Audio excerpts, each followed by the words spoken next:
Welcome back, everybody. As always, I am just some dude on the internet, and we are back with the Frank Fultz Chronicles. I want to thank you very much for joining me today. This is stream number 18. And I've got a new button that I'm going to press here, if you haven't noticed already. Oh, look at that! An unsubscribed Moodle! We need to fix that! Call to action. So if none of you have subscribed yet, this is your first time to the channel. First and foremost, thank you so much. Hope that you're enjoying the content. Secondly, if you'd like to stick around, if you'd like to see more, make sure that you click that subscribe button, click the bell, click the like button, all that fun stuff. But I'm going to take us back into the game today with Frank Fultz. This is episode number 18 for those of you that have been following along. We are 12 days and 12 hours into the run with 309 Zeds killed, with the crowbar now being at the top of the list for our favorite weapon. We have just been in the middle of Operation Gaslight for the last couple of hours of our lives. So I'm going to give us a quick overview of what that is.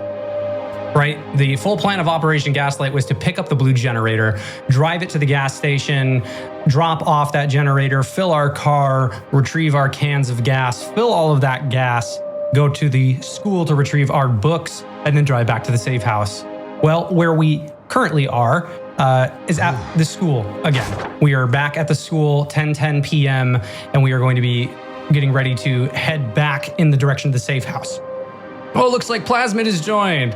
Click the bell, unsubscribe. Instructions unclear. Yeah, I know. I thought about that as I was testing that one out. I've got a separate animation that like transitions from unsubscribed to subscribed, and part of me was thinking, I'm like, is this telling people to unsubscribe? You know, oh no, another person unsubscribed. How unfun. But welcome to the stream, Plasmid. Glad to have you here. Now, I do want to point out, I was given some really awesome information by one of the viewers that left a comment on the VOD for episode 17. They let me know that although the car does not have 40 capacity, has like 39 in the trunk, and it can't fit the generator in the trunk, we should be able to open the side door of the vehicle and put the generator in the back seat, despite it saying it doesn't have enough space. And we can close it that way. So we're going to give that a try as part of today to try to wrap up our Operation Gaslight here. But if you haven't observed the title of this episode, it is Sledgehammer season. We were able to acquire a sledgehammer in the middle of last episode, and there are many places that we need to visit with that sledgehammer in Maldra. So that's going to be part of what we do today, along with moving a lot of our belongings out of the school that we have collected and back toward our little base that we've set up that's relatively close. We're sitting in this functional car keys location that is a little bit more east, but we do have a number of safe spots that we have denoted across the map. That's just the play style that I like to enact. Now, we're also pretty hopeless right now. What's the point in going on? Nothing good will ever happen. Frank obviously is being quite the downer right now. He's pretty tired. We're agitated. We've run out of our tobacco. So we've got a couple things that we need to manage moving forward. I'm going to turn the lights off here so that we can try to get a good night's rest. And we will be moving ourselves in the morning. We are a little bit hungry. Did I have any food aside? Okay, yeah, there's canned vegetable soup. Let me come over here really quick. And we've got our beef jerky. I'm going to go ahead and eat the beef jerky before we go to bed, so I don't wake up with horrible nightmares. Yeah, we're a little bit overweight right now because we've been carrying some stuff, trying to pack the car. And the sad reality of the situation that we are managing, for those of you that might just be joining, we have the motion sensitive trait, which arguably right now in build 42 unstable is the most unstable stat that there is. We were driving 10 miles an hour in the last episode and we developed a fever. And that impacts our ability to engage in combat, it puts us in a really bad position.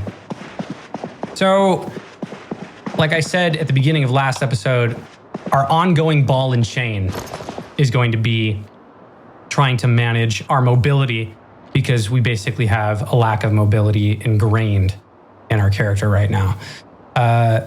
Inside of my military satchel here, there is a tool roll that I'm going to put on the ground, and we're going to try to put some tools inside of it. The ratchet, wrench can go in there.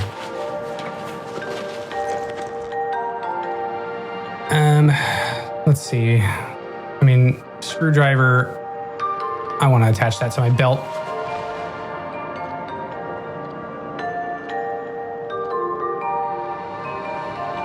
Okie dokie. And we are currently at 15 out of 12 capacity here. Let's go ahead and put the, goodness gracious, if I could put the tool roll back in the military satchel.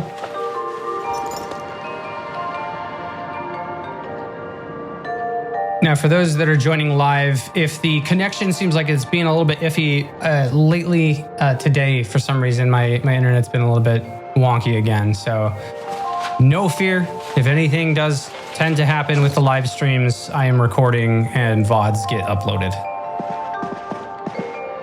All right, what else do we have? Oh yeah, we dropped those on purpose. Okay, this should be good for the time being. We also have our coffee machine, coffee mug. Let's go ahead and pick this bad boy up. Plop it in the inventory. Okay, so we have a little bit of over encumbrance right now. More like we're extremely overloaded. So I'm gonna try my best to not get into a fight for the time being, if we can help it.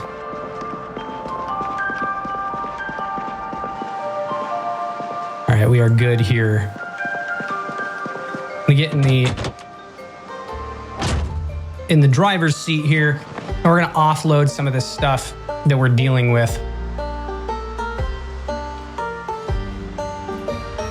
Let's see if I can take my satchel, unequip it, put it in the seat next to me. Military satchel's going in, gardening trowel, the Coffee Express.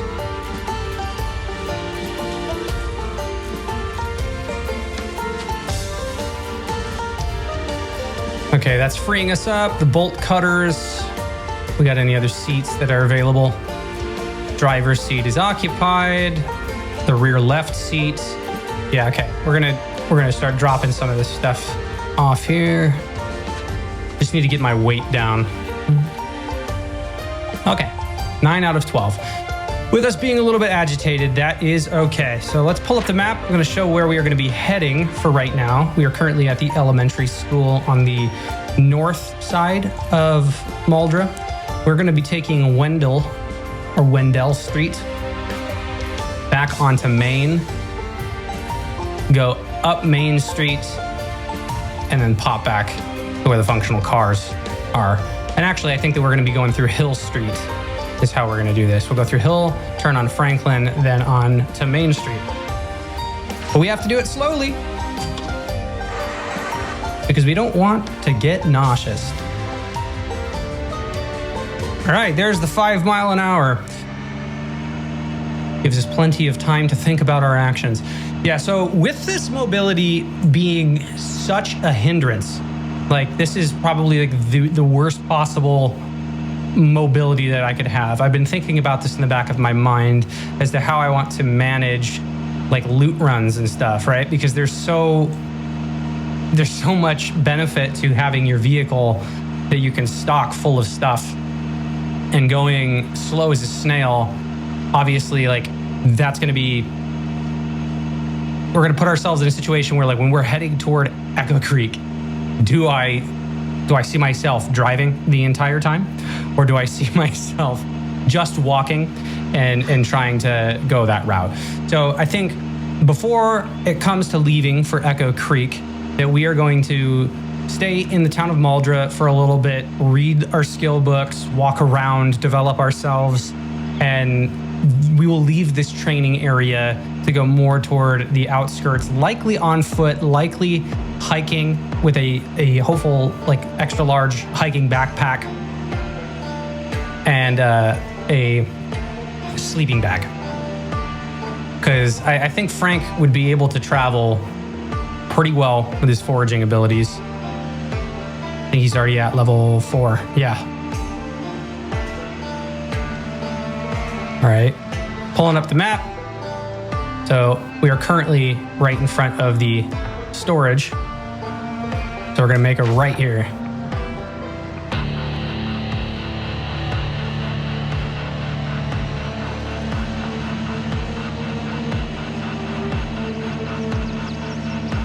Now, I kind of want to park the car here for a moment. Ooh, is that over there? Yeah, that is. All right. Oh, let me turn the car off.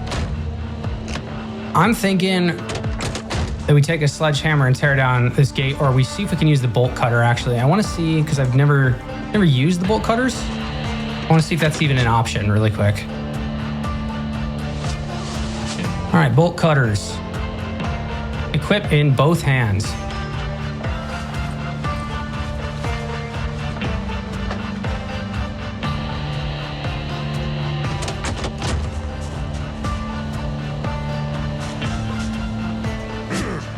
No? Really? There's not even a disassemble option. Okay. Tool or weapon. Show craft recipes used in aluminum scrap. Okay, so you use it on aluminum scrap. I'm over here thinking like maybe I could use it to tear down the fence, but I'm just gonna use a sledgehammer for that. Might as well. This is not really sacred ground anyway. Let's find that spot that we can put it in again. This seat, yeah. All right, bolt cutters are gonna go back in the seat. We're gonna reach into the back seat here, or into the trunk. Get ourselves the sledgehammer. Oops. Oh, and here I am, once again, frickin' driving around with the trunk open. It's a good thing I'm driving so slowly, but we learned in the first iteration of the Frank Fultz Chronicles that that's not that good of an idea. All right, here we go. We're gonna destroy this fence. This is why the sledgehammer becomes so amazing.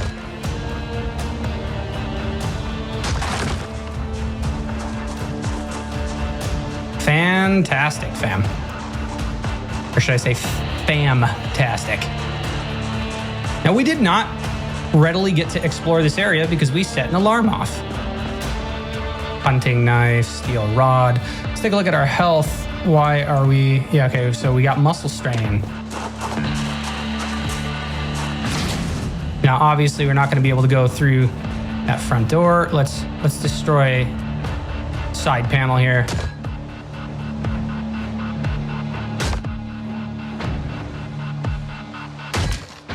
Okay, I'm hearing a Zed.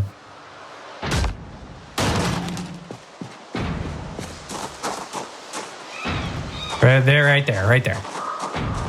I don't know if it's just one. I don't know if there's a lot. So we'll check it out in a minute. Empty. How sad.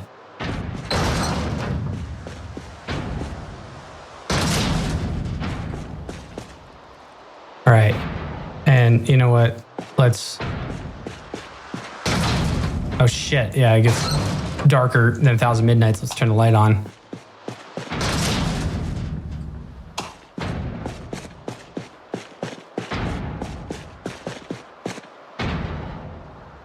Okay, let's destroy this wall.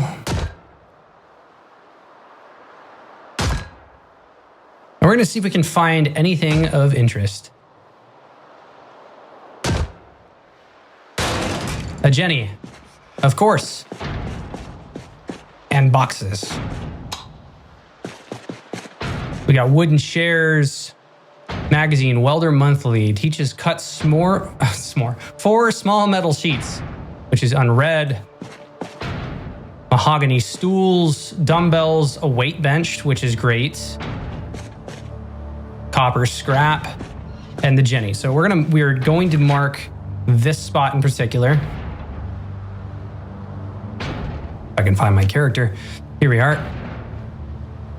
All right, so the storage alarm. I'm going to close that out now.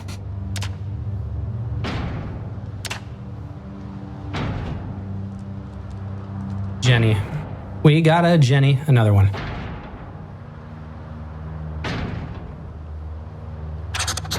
We're going to point that arrow directly at us.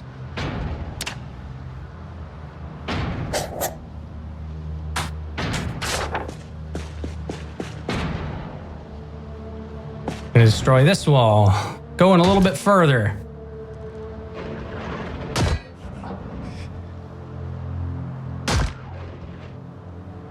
I'm thinking that, oops, going through the wall here is a bit dangerous. So we're gonna, oh look, dude, multiple generators. There's two. Oxygen tank. Oh, look at that. What do you know? There's my reminder once more to put on my focus mode on my phone. Okay. So 2 generators. Hell to the yeah. Let's go behind this table. See what's inside of here. Box of nails, medium handle, planks. Now, if I go in through the side up here, probably going to, yeah, I've got muscle strain that has developed. So I'm gonna avoid that one particularly for the moment.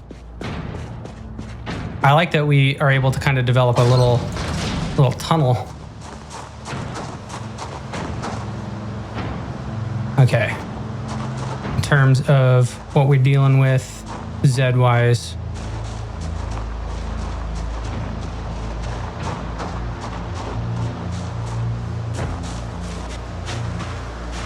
I'm going to deal with this guy. So muscle strain is a mechanic in build 42 that is new to the game if you're coming from build 41. And it makes your combat effectiveness worse. We're going to see if the sledgehammer can kill her. Yep. It makes your combat effectiveness worse, like pushing people down, for instance. You're going to be less capable of doing that. Putting yourself in kind of harm's way. Oh shit. Okay, so yeah, see there's a bunch of the Zeds.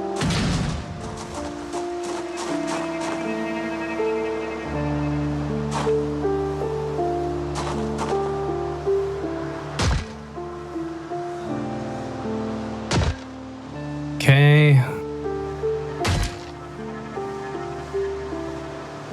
Muscle strain is not doing very well.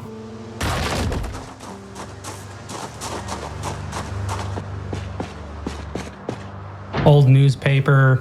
I mean, it's not something that's really worth it.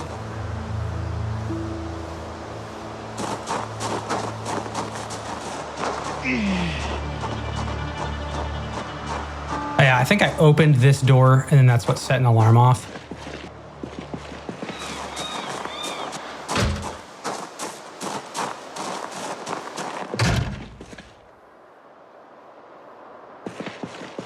Let's try destroying more walls.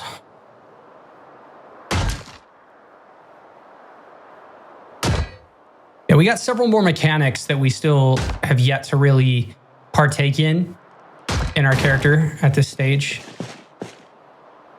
Oh, there's a big table here. Let's go pick it up. Got a whole bunch of chairs.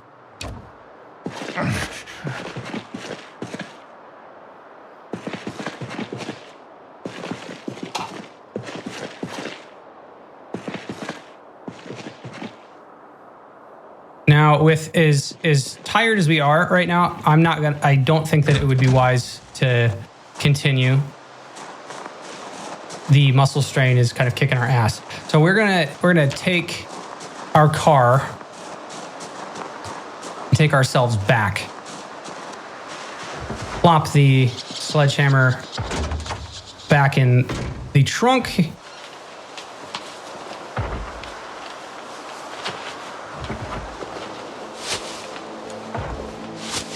Cool. All right, now let me get my crowbar back on my back. Taking a look. Yeah, okay. So we'll let the muscle strain get back under control.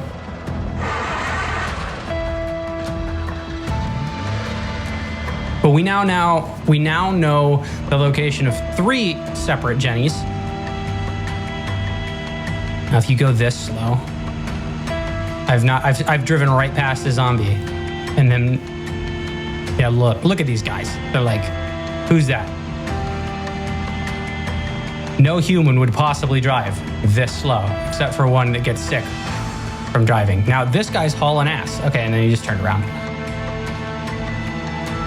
Yeah, look at that. They destroyed that fence over there. Am I going the right way? Hang on, wait a minute, wait. I think I need to keep going down this road. Well, I mean, technically, yes, I could head this way, but going down Main Street looks like it might be a bit more forgiving.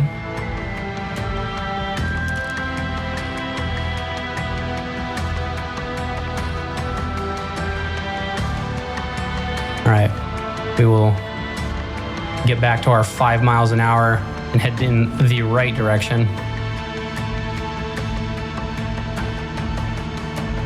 Yeah, 100%. I hope that they make a change to that mechanic, because this is unbearably slow, and the only reason I'm engaging in this activity right now is because this is the quickest way for me to move a lot of gear.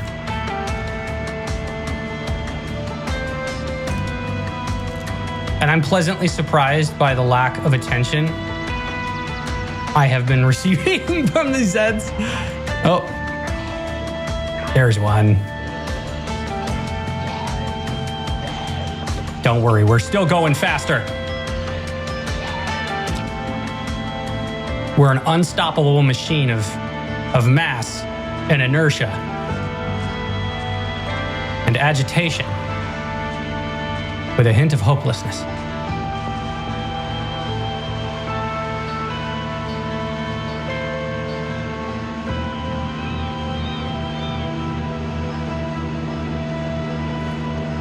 All right, turn that corner.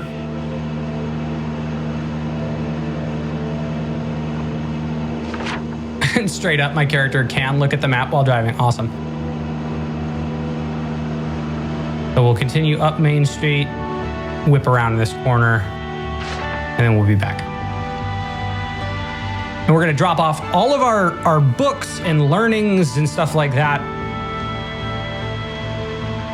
We at least have scouted a little bit of the You Store It, so we know that there are multiple generators, but where is the generator magazine?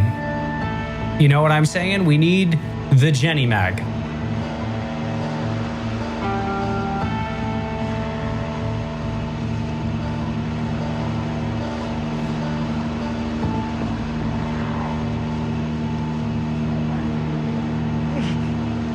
Okay, here's my guy's muscle strain. It looks like it's getting a little bit better. This was that survivor home that we had gone past. I think that one of the other survivor homes also contained a spindle or spinning wheel, whatever. Dude, we're just tracking this one dude.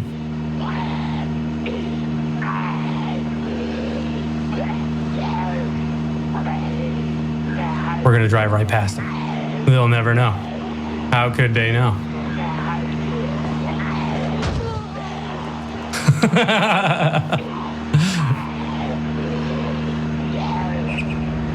Okay, so looks like we got the attention of maybe 4. And this is when I will deploy the age-old tactic of throwing the car in reverse. But we do what we must.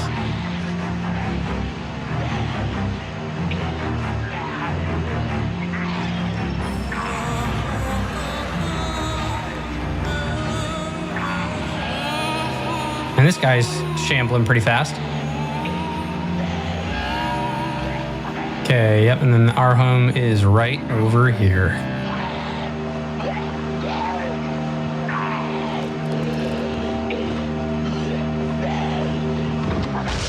Ah ha ha, threw it in reverse, got him.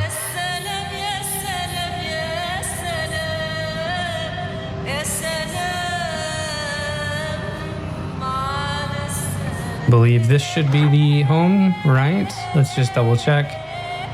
Yes. Indeed a Rooney. Albeit without a door, but that is okay.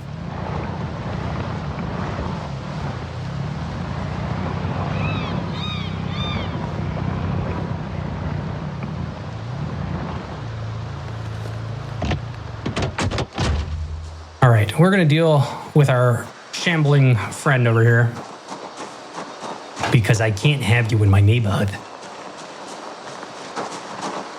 Nobody else up the street? No. All right.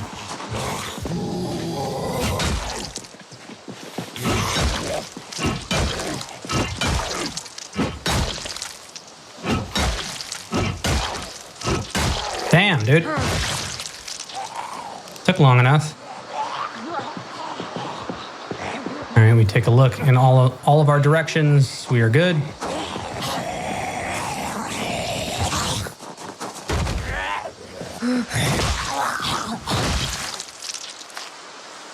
We are good.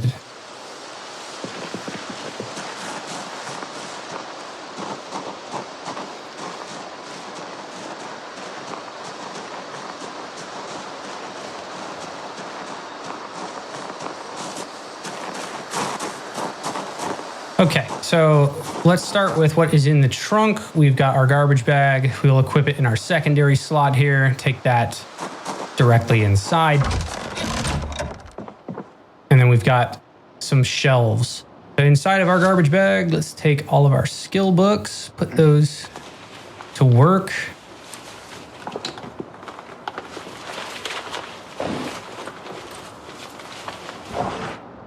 Glass making, maintenance. There we go. Oh, and tracking and welding. Move all of those. Because knowledge is power, but it is also very heavy.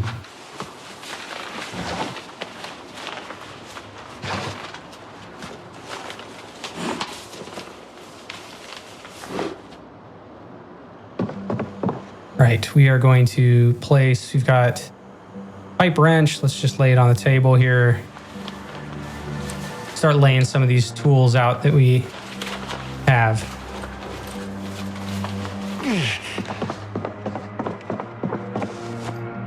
All right, we will place the other hatchet that we have. Got a handful of them.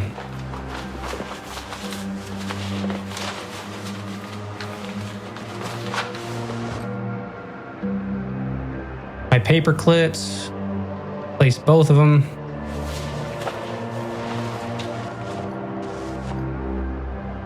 Megaphone.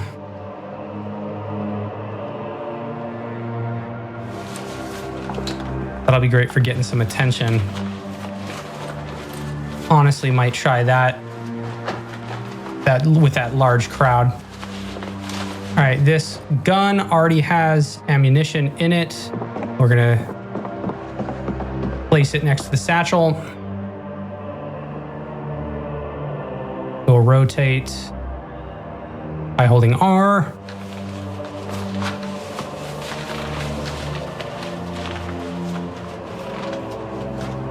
And then we'll place the magazines down as well. There's magazine 1. There's magazine 2. All right. Box of 308 rounds.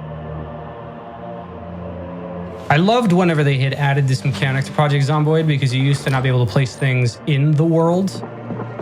And it does make a huge difference. All right, this pot, I'm gonna put the pot in my primary inventory. The steel rod we can put on the table. We have so many different tools.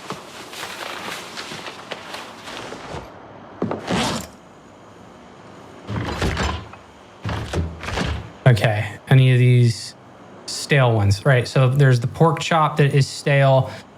I think everything. I think I have food in the car. So let's take this trash bag, and we will load it in the cupboard here. Okay.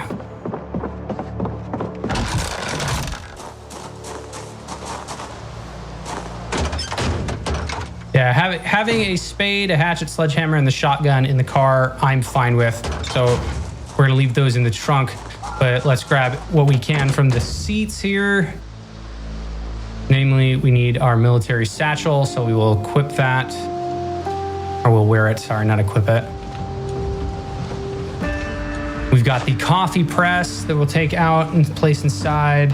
Hey, Left-Handed Mistakes, welcome back. Catching the last vid, you posted good stuff, dude. Thank you very much, man. I'm glad to see you back, honestly. It's been pretty crazy the last week. The VODs have kind of taken off a little bit. The last VOD that we uploaded actually is the highest viewed video on the channel at this point. And I honestly was not expecting that. We went to, I think we broke 300 views. So we're starting to reach a wider audience. If you haven't already clicked that subscribe button, make sure that you do that. Click the like button. Let me know that you like the content. I've been trying to work a little bit on the call to action, because from that last video, man, we had like, I think 85 to 90% of that audience was completely new. And I had zero turnover. So we had like no conversions to subscribers. So if you are just chiming in and you haven't clicked the subscribe button and you enjoy the content, please click that subscribe button. I'm gonna go ahead and show you my Moodle. Oh no, the Moodle, it's unsubscribed. We need to flip it green. There's only one way to do that. You gotta click that button. Okay, let's move content from this garbage bag. We got a lot more books. Okay, yeah, wait, let me move the fresh ice cream into the freezer. Any of the cheese and stuff like that could be going bad that's in this bag. Put the butter in there too. Oh, I got butter there as well. All right, this empty pot, I think we have two, right? Oh yeah, we've got one already in the fridge, so plop that in there. You're putting out solid content. Think people are digging the longer form stuff. Yeah, I'm glad to hear that. I myself have always been a fan of just like throwing on something in the background, even if it's like a game that I'm playing, you know, just having somebody else playing something that I enjoy is something, you know, that I for the longest time partook by just like watching other people. And it's been great to establish more of an audience and see all of the awesome Project Zomboid peeps out there enjoying the content. We need to fill up our water really quick.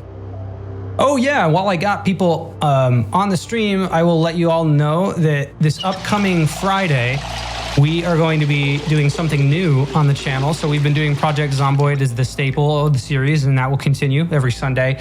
But this upcoming Friday, I'm going to be playing Life is Strange with my wife. I'm gonna bring her on. She's been wanting me to play that game for a very long time. And you know, I wanted to get that started by the end of January. So we are going to be starting Life is Strange. I haven't played it all the way through. I've played just a little bit of it, so I know the general concept. But yeah, if you are a fan of story-driven content outside of Project Zomboid, just know that there is more coming to the channel. I've also been considering throwing together a Rim World playthrough as well for storytelling, because that's a classic fun game. All right, we got our coffee press. We're gonna put the coffee press on the table. Place that item down. Yeah, look at that, perfect. What, why, Frank, where are you going? Let's try it. right. Guess we're going it right there. Coffee machine. And where there is a coffee machine, we might as well put the coffee, am I right? Let's place that item right on the table, right next to it. We've got our coffee mug, our empty glass. Okay, that's already put in there. Empty mug right there. We will place that for the aesthetics.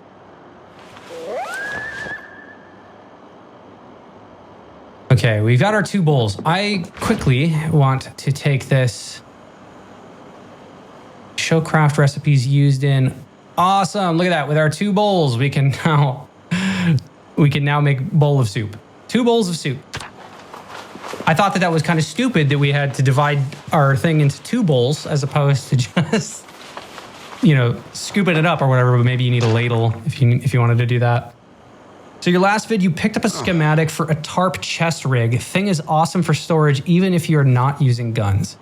I haven't even checked out making that quite yet. Let me pull that up so we can see from the crafting menu what that looks like. And really quick, we now should have in our hands, 2 bowls of chicken. Yeah, there we go. Bowl of chicken leg and vegetable soup with bouillon. And each of these take 22 hunger away. Awesome. Okay, this pot is now empty. We will place it with the other pot that we have here. I am carrying so much. Let's try to manage this. Got all of these books. Okay, so that's what I was worried about. I'm gonna have to slide over to the next bookshelf. But I would really like to start moving in the direction of utilizing our carpentry, more of our foraging skills. We've spent that early game here kind of exploring the immediate area and checking out what is available to us. So I want us to be able to start tapping into more of what Project Zomboid has to offer. Oh, thank God all of these books fit. And having these skill books is a huge part of that. So we've got a number of level 1 skill books that we are going to be reading. And there is also similar to Riverside, there is also a VHS shop on like the west, on the west side of Maldra. I'll pull up the map after I put these down so you can kind of see what I'm talking about. But it's kind of a race against time right now. If the electricity, God, I can't even think of words. I've been jumbling everything. If the electricity goes out before we get there, I mean, we're not going to be able to watch the VHS tapes anyway. So it's not highest on my list of priorities. All right.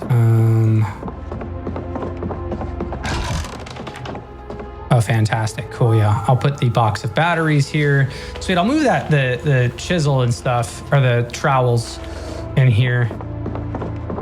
I like that we have a decent amount of space. Oh, shit. Okay. Hang on.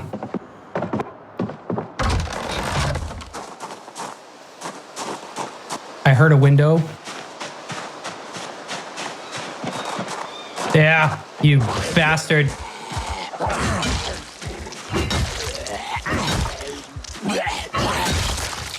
Always watching, Mazowski.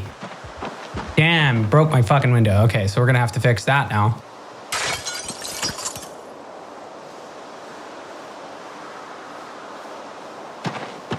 Okay, well, that can probably wait. Let's take a look really quick, see if we have anybody else. Let's kill this person standing in our front yard. Get out of here.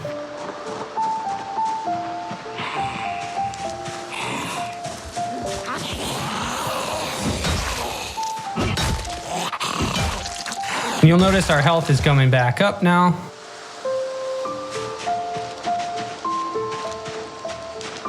Awesome. Oh, there's the other two. Okay, cool. And I'm a little bit hungry, so I'm gonna go ahead and eat one of these bowls. And we're gonna take some of our stale food and cook it and then use it to make a stew, because you can basically turn over things that are stale will go rotten. But if you make a stew out of something that is stale, then the stew itself is not stale. So you kind of get to overcome that trait. And we've got enough dead bodies stacking up over here that we're probably going to want to use our shovel and start cleaning things up, because it's getting a bit stinky. Character's getting a little upset. Frankie don't like it.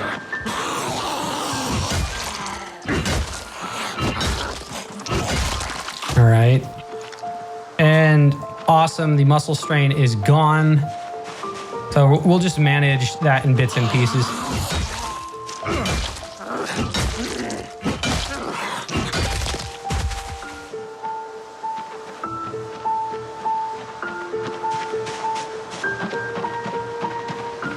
Yeah, so I'll dig a grave right over here and just start burying some of these bodies in a moment, because we don't want this bad smell to get worse.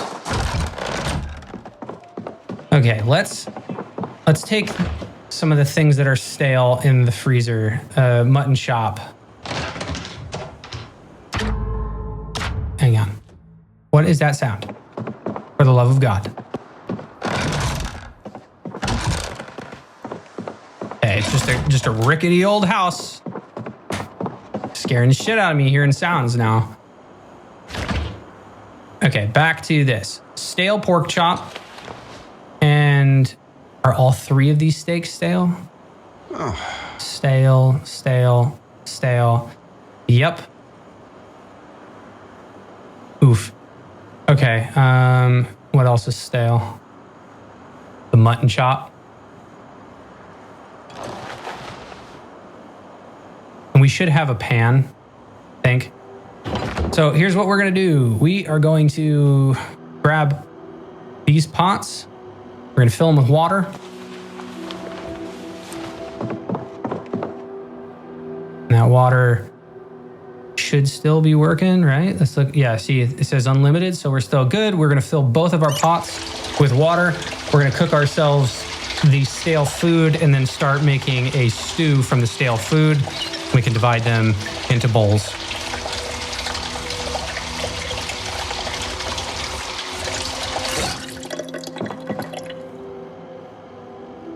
Okay, and I should still have an additional bowl. Yes, awesome. So we do have 2 bowls right now. I'm gonna pop this one bowl in the main fridge, keep it going, keep it good. Now, in order for this to work, we are going to take both of these, the mutton and the pork chop, right? And I wonder, really quick, roasting pan. Purify water, white wine with water purification tablets. Interesting.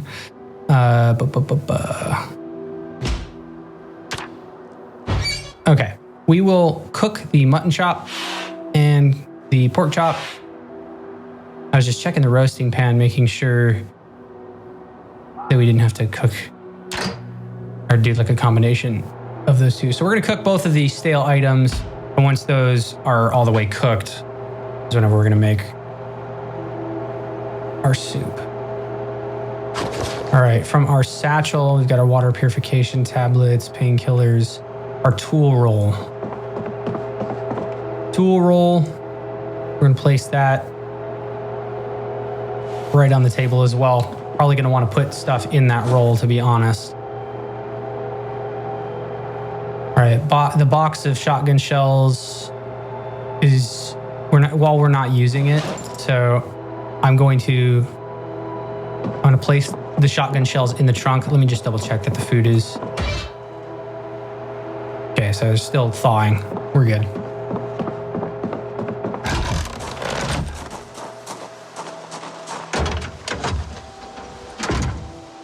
All right, shotgun shells are gonna go where the shotgun is kept. All right, this diary. I'm gonna place the diary if it will fit in here. I think it would be fun to use the diary and type in it, but right now I'm kind of corn. I got other things I need to do. All right, so these guys are cooking. Little known fact, or maybe not little known, but if you didn't know this, if you click on the side, I mean this little button right here, right? It will collapse and open any stacked items that exist. But it also shows, right? Whenever I open it, it shows the statistics of what is being cooked. So if you have not used this, right? Normally you would probably be hovering your mouse over and saying, oh, okay, so it's cooking, it's almost done or whatever. But rather than do that, why not just click this button and then you can view it at a glance? Makes your life a little bit easier, especially if you want to fast forward time like that.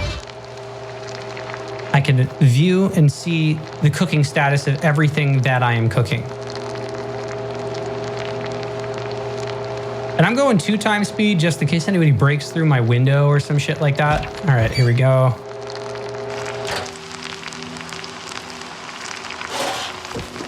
All right, I have both the stale mutton chop and the pork chop.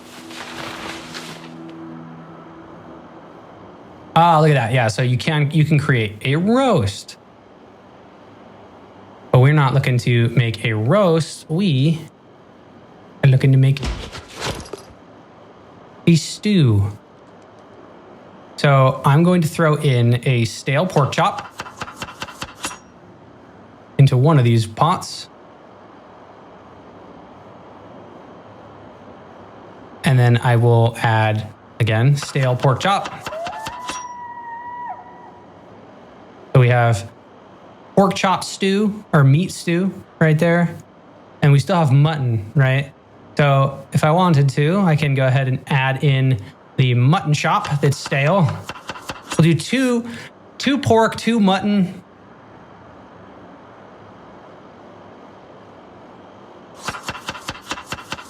And then we will throw together some spices as well.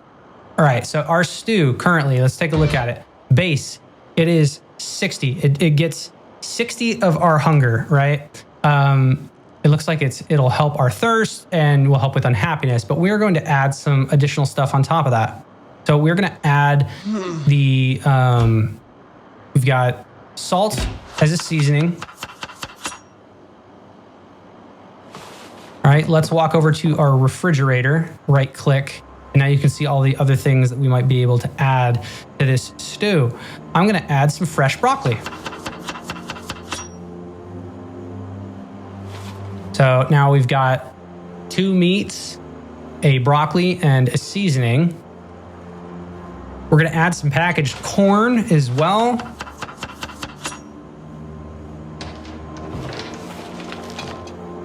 Now we're up to 79, and this is before it is cooked.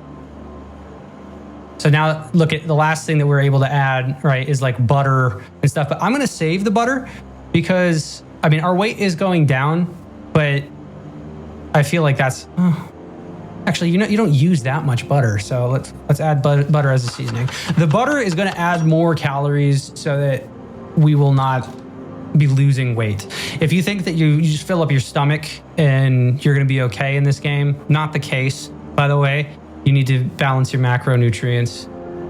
So now we have a meat and vegetable stew that we took 2 stale pieces of pork, 2 stale pieces of mutton, 1 broccoli, 1 bag of corn, some salt, and a little bit of butter. It is at 79, right? Fresh, uncooked. So let's come back to our oven here and keep that open. We're gonna plop our meat and vegetable stew back inside of it.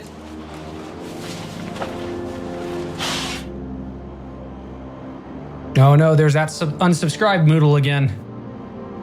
We gotta make sure that we take care of it. Okay, so we're gonna turn this on, cook this up.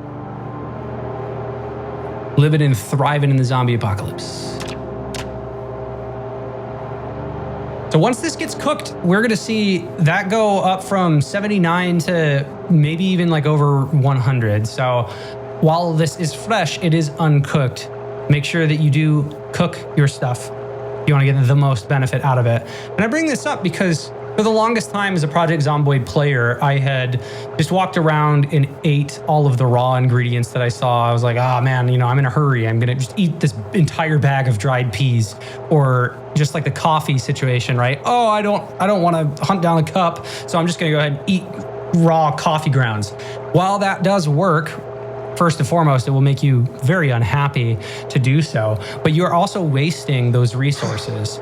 You can stretch out your survival in this game if you really lean into some of these mechanics, namely cooking, right? Like cooking, I think the higher that you go, the less damage, or like you're less likely you're going to become sick through eating stale foods. I don't generally eat stale or rotten things or anything like that in the game to begin with.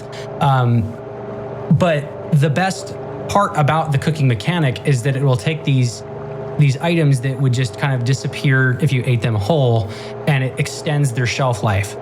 For example, in the earlier multiverse of Frank Fultz, I needed to get my weight up, right? I was around like 65 or 62 weight, and I was in a desperate need to make things. I couldn't cook because I didn't have electricity, so I leaned into eating raw sticks of butter, and that solved the problem temporarily, but by eating the raw sticks of butter, you're actually throwing away that resource. So by sitting down and adding the butter as a seasoning, I think you can stretch out one butter through like 5 or 10 times as a seasoning for something. So just keep that in mind, that butter, lard, molasses, things of that nature are going to add more to your caloric intake so that your character's weight will be more balanced. All right, we are still cooking this away. I'm gonna fast forward some of the time. It is 3 p.m. We're doing a great job with this run today. All right, bring that bowl or that pot back.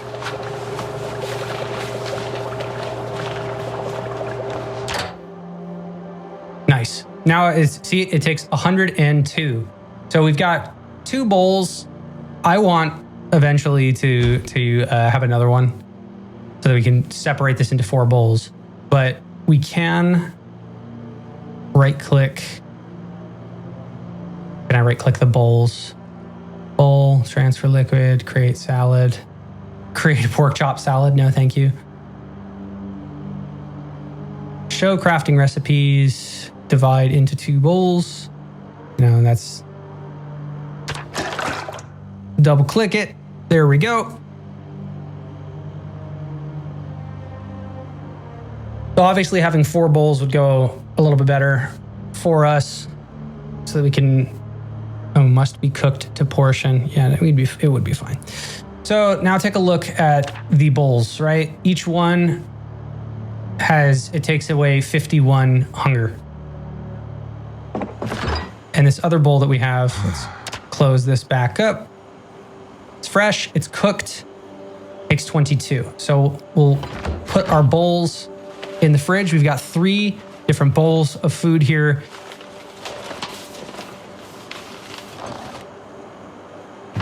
And we can go ahead and prepare. We've got a couple more things that were stale that we're going to correct. 3 stale steaks. I just want to deal with the things that are stale immediately. Beef patty. Yeah, okay. So 3 stale steaks and a beef patty. Cool. I can make more soup or stew out of that and then just keep those in the fridge. So we're going to do a little bit of bulk cooking to manage this. And our cooking is currently level 4, 255 out of 750. And we have a 100% XP boost. Love it. All right. Let us throw. Let me fill up the empty pot really quick. And also my water bottle. Fill that up. All right, Left-Handed Mistake says, check back in later. Thanks for running this series, dude. You've got a sub from me. Thank you very much. I really appreciate that, Left-Handed Mistakes. All right, filling that empty pot up.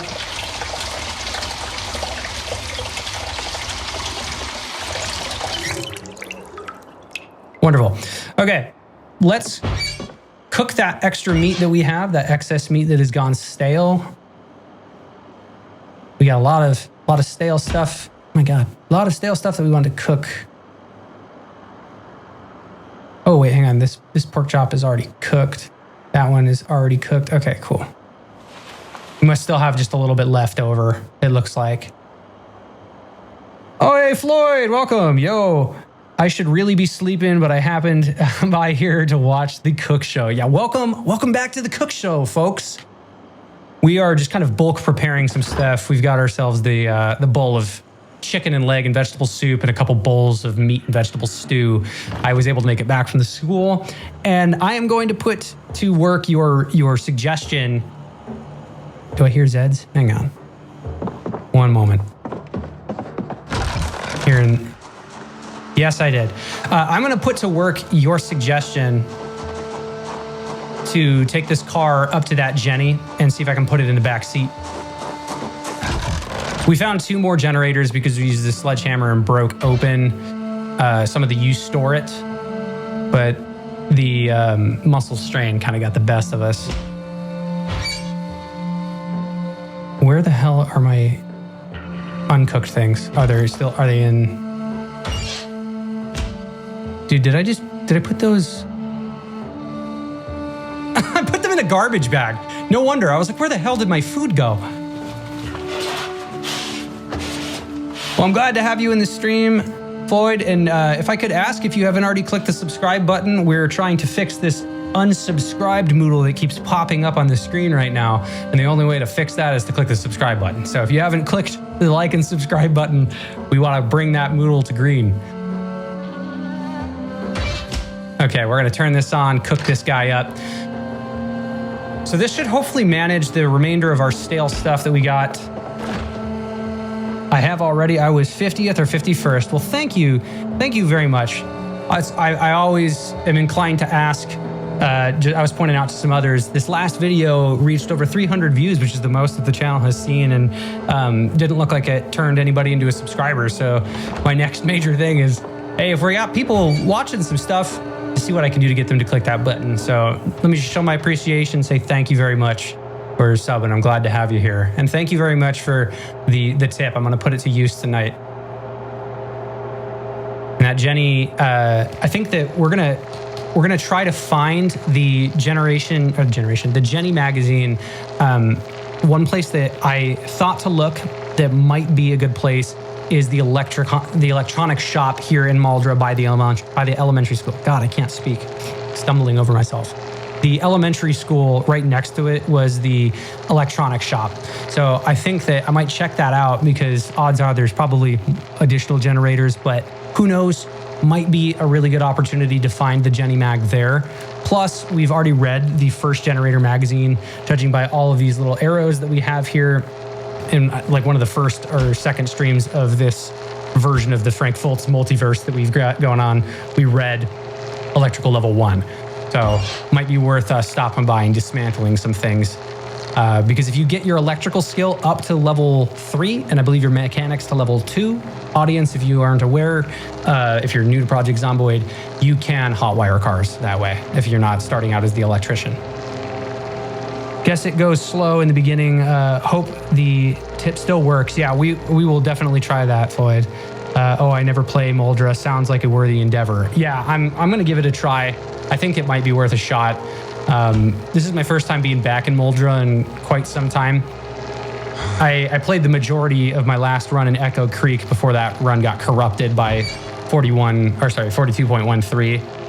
And I was really enjoying Echo Creek. So when you pointed out that Jenny that's by that stage, I totally remembered where that was. It's right next to that gas station. So it's nice to know that there is a Jenny that's basically right there, ready to go, you know, when we get there, but we just need to know how to use it. And of course we have to manage our horrible, horrible motion sensitive trait. All right, those steaks. There's the beef patty, turn that off. Awesome, come back here. And then our pots. I already put,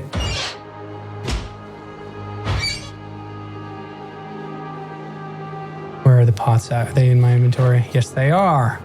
Cool, all right, we're gonna create a stew. the stale beef patty. I'm gonna start throwing some of the stale stuff together. And see, now it went from stale to fresh. So our stew, we are going to add more of the beef patty. We'll do 2 stale beef patty. And probably 2 of the stale pork chops. Or stale steak, sorry. But yeah, a little bit of bulk food prep goes a long way in this game. All right, we'll add that other steaks, and then that's 2 different types of meat stacked twice. Wonderful. Our other pot here, we will create another stew from stale steak. We're gonna stretch this food out. Make the perishables last. Speaking of stale food, there's probably stale stuff in the fridge in our starter house that we haven't been back to in a while. Okay, so what is this at? We got more steak that's stale. I'll add mutton chop.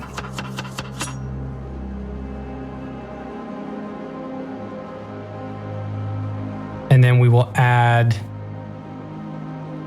the beef patty.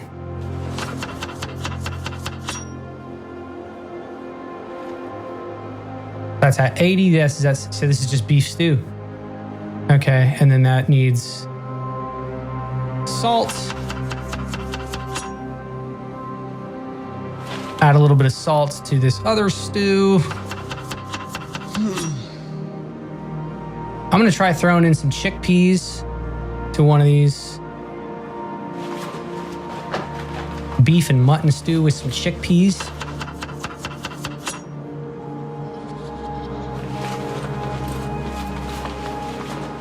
Beef, mutton, and chickpea stew. What else do we want to add? Let's add split peas. Dude, we're going ham. Going ham on this stew. This is a good day for us. Just a huge cooking spree. Cooking extravaganza. So now this has just become a stew. It's not just beef stew. Okay. How's our health looking? Yeah, we're fine. All right. In terms of what else we can add to our stew, let's add carrots to our beef stew.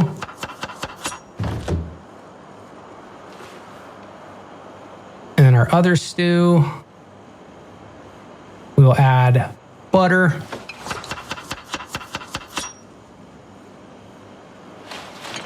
And then this last one, beef and carrot stew. Add some more seasonings here. We will add butter to that as well.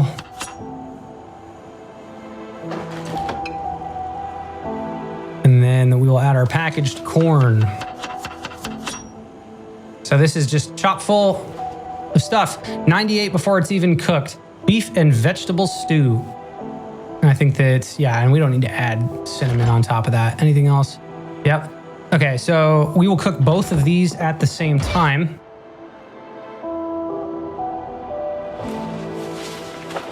And I think that was a solid use of our time because, like I said, the stuff that is stale will become rotten. And if we're able to turn stale into fresh through means of cooking, it's a smart way to go. And pop that open so we can see what's going on. That shouldn't take too long to cook. And look, we got a bag of fish fingers.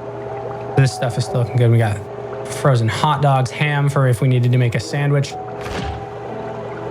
Our beer, so there's lettuce, zucchini, fresh processed cheese, ketchup, but I just don't got any bread. That's the problem.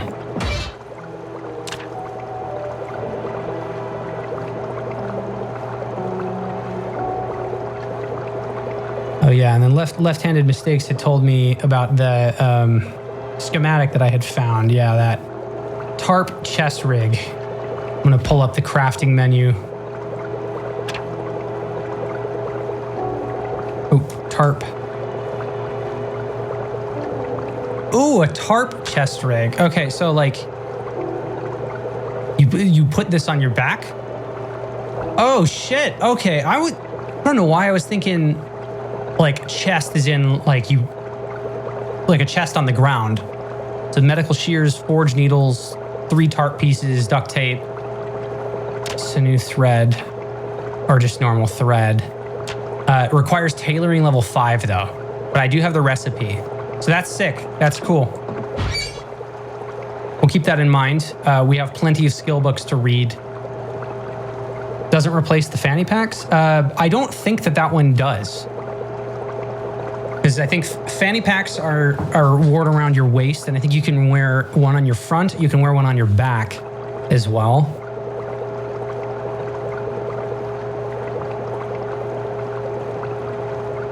All right, let's speed this up.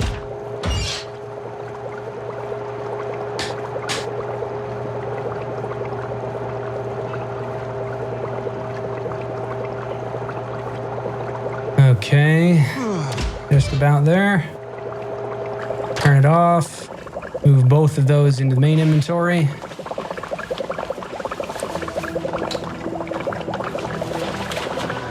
$127 and $111.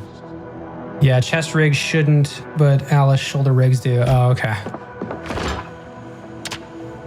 All right, we will plop we don't want to put that in the freezer. We'll put it in the fridge.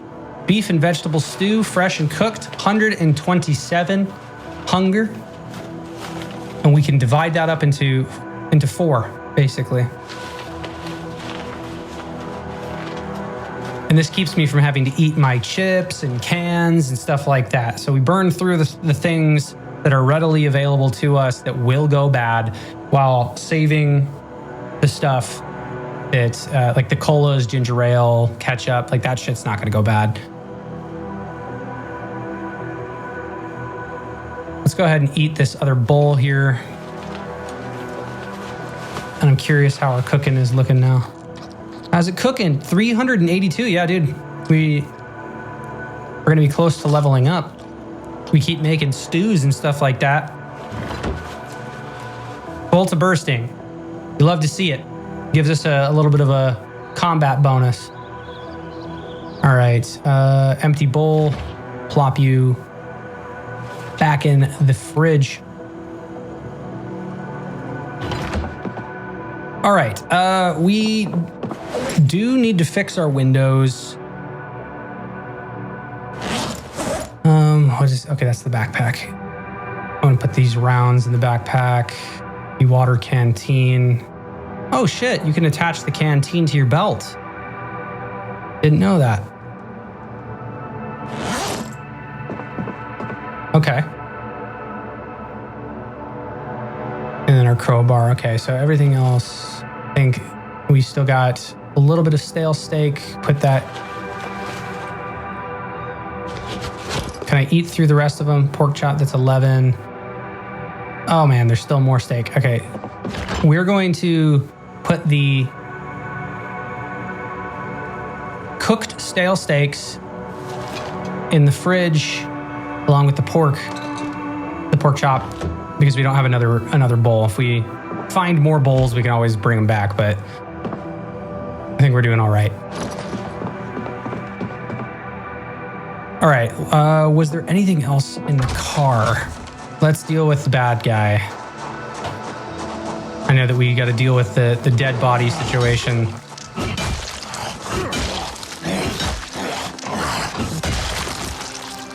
Strong like bull.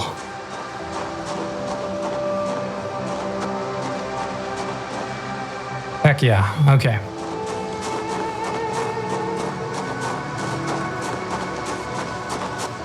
Let's go ahead and dig us a hole to get rid of the bodies in the front yard.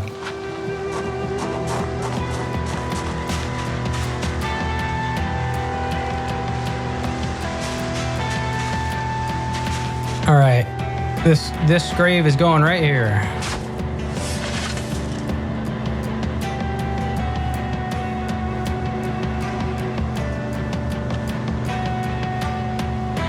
Grab the corpse.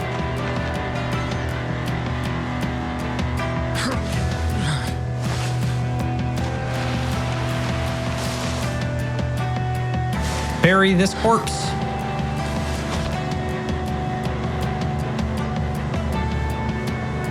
That way we kind of clean up our area a little bit. We're not going to risk getting sick.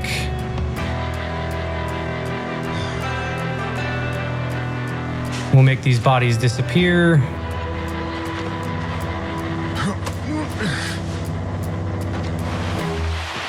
And then we'll patch up our window. We'll make that part of what we end up doing.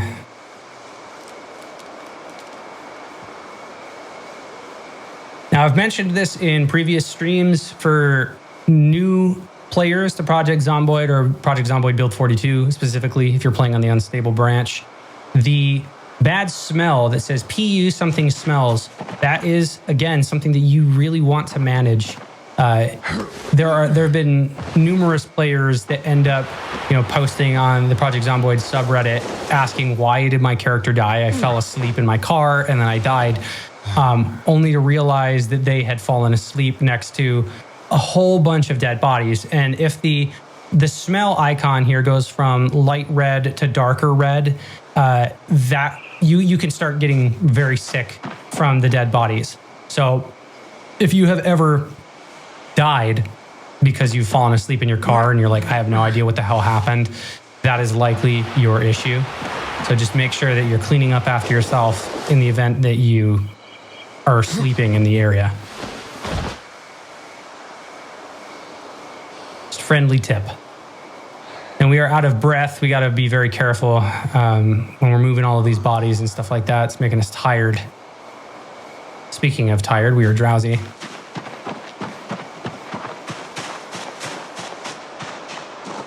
We are going to drink a cup of coffee. I'm going to make one here. All right, and I'm going to place the plate on the table. We're going to try to make ourselves look a little bit more well kept here.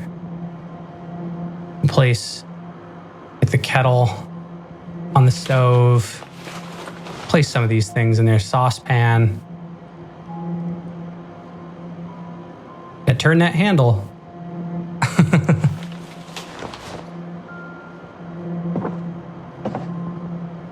All right. Anything else in the immediate? There's the tea bag. All right, we will take this empty glass, or I guess there's the mug. That's what I want. Empty mug. If I right click here, can I fill it? Fill. No, I have to hold it. That sucks. Don't like it, but whatever. We'll grab it. All right, our chrome industrial sink. Fill that mug. And with it full, should be full. Water, right? Come over here to our coffee machine, which we can click. And we can brew some coffee, which it looks like I also have to have that in my inventory. I think it sucks. Why can't I just have it next to the coffee machine? Do I not have enough water? Is it, hang on one second. Is this, I need to equip it? Requires coffee machine. I have it. Missing required items. What is the problem? Any water.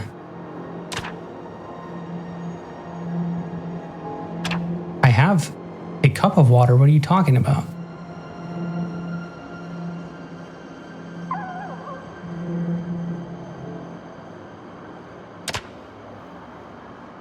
That's so weird. Well, let me fill up my water bottle really quick. Hang on, let's fill up. Oh, did I not fill it all the way? I walked. That's the problem. I turned. My bad. Which now I'm wondering if the coffee was placed on the table right next to it. Okay, it would work. It would work. Hey, Jod. Yeah. That was my bad. I was filling it up and I pressed W and didn't realize that I turned on accident. Think you need a cup for the coffee and a mug for the tea, but I'm not sure. I didn't know how to make tea before I saw you in your stream. I think you can use a cup or a mug for that. But yeah, the problem was that when I started to fill it up with water, I accidentally turned. But we'll make ourselves a little cup of Cup of Joe here while we still got our electricity. Awesome.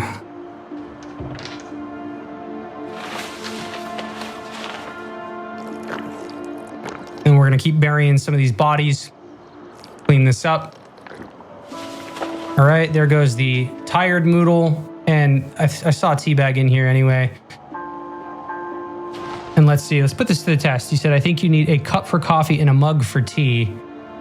Let's just see if I took an empty glass. Can I make tea with an empty glass? Let's fill this up. Fill up the empty glass. And then, I mean, I think I would probably need to microwave, or like I would have to, I'll have to heat up the water, make the water hot. Let's do glass. What the, where is it? Empty mug. Am I going insane? I'm so bad at my inventory management. I don't know what the hell. Where's my glass? Glass of water. Got it. It's because the icon changed. It's blue now. Ah. Okay. So with this, create a beverage from tea bag. All right. And then beverage. Cool. So now if I took that, and I don't have a microwave in here, but I should be able to microwave. I'm not going to put a glass in there. I feel like that would be kind of stupid. I don't think I would do that in real life, so I'm not going to do that now. Hell, why did I never see this before? You need a certain cooking level for this. I don't believe that you do. You needed to make sure that you have the container filled with water first. And then once that container is filled, then you're able to do stuff with it. We're gonna go ahead and fill up the mug again. We'll fill all of these and then place the mug on the side of the table. And I'm going to see now. So if I left this mug filled and I placed it right next to here, did I also, oh shit, am I out of coffee now? I think that was the end of the coffee. No, it's not. Where did I end up putting it? Oh, the coffee's on the floor now. Let's place it back up here. Yeah, okay. So the coffee can be nearby, but it looks like the water source needs to be in your hand and have water in it. Notice that this does say like 0 out of 0.1.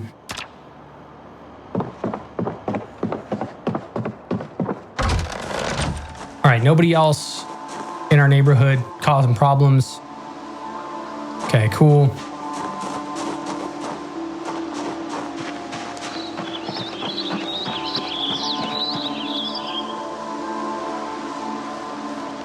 We're gonna have another grave right here.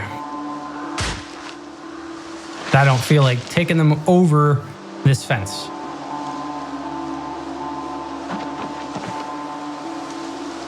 It's the little things. Like dumping dead Zeds in the ground. May they find some solace.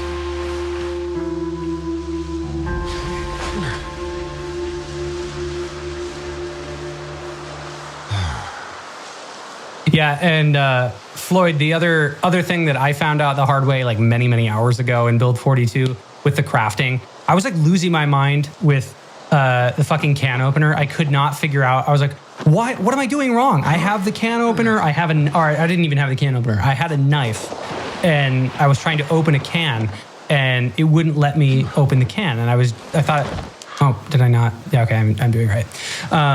I was like, why am I not able to do this? I used to be able to do this. You need to be standing next to a workbench or a table to be able to use the knife to open cans and stuff like that.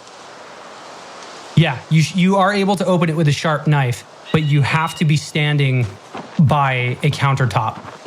And then after I noticed that, I was like, oh, that makes a whole lot more sense. Because I mean, you're not thinking about it like real life. I'm not standing there kind of like chipping away at a can with a sharp knife. You know, you want to put it on a countertop. Yeah, they added surfaces. I mean, like just another layer.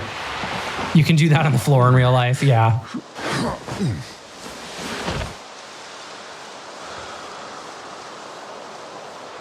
What's other Build 42 specific stuff? They added the cheesecloth, but I don't think that you're able to make cheeses quite yet. Knowing the Indie Stone, I would imagine that we're going to get to a point where it's going to be like, you can make Munster cheese and blue cheese. And like, if there's not already a cheese mod, I know that there's probably one coming.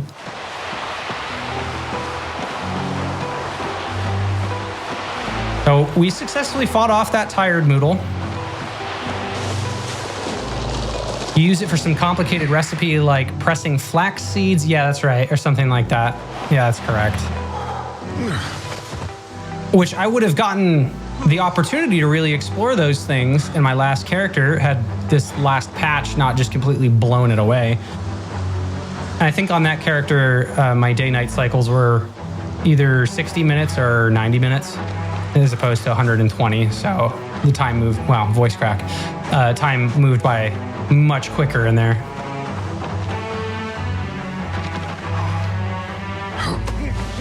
Something else I've kind of become aware of is just like how long it takes to grow things in Build 42. And because I am playing with the day-night cycle being 2 hours long, it's going to take a decent chunk of time before we really see any benefit from our agriculture. So I'm not starting that at this point in time, but think about it as like we're having twice the amount of day as a standard Zomboid experience in apocalypse settings. So we'll get to it eventually, but technically we're still on day 13. If this was a normal playthrough, we would almost be a month in at this point. All right, a whole bunch of the bodies have been buried. Those ones that are in the middle of the road, I'm not concerned about. We've got this other one here. We'll drag him, and then we'll make our way inside. So I'm going to want to patch that window. I want to fix this door that I had to destroy to get into the basement. Yo, Kitten Rit, welcome, welcome. At least I'm burying these people outside. I don't think it's possible, but it would be pretty messed up if I had graves in my basement and I just dragged all of the bodies down into the basement.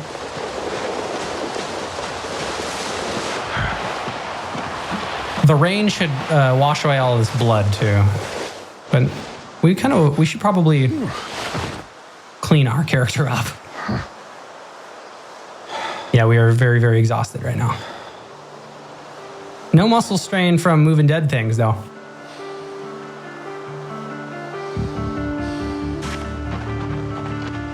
We're going to bring a microwave back to this place as well.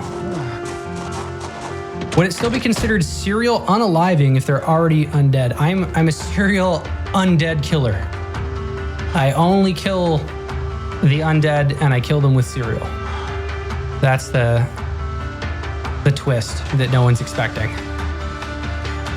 Die, you scoundrel! Cinnamon Toast Crunch attack! Sounds like the double negative and something cancels something out. Yeah. That's how we roll over here. Oh no, there's that pesky unsubscribed Moodle.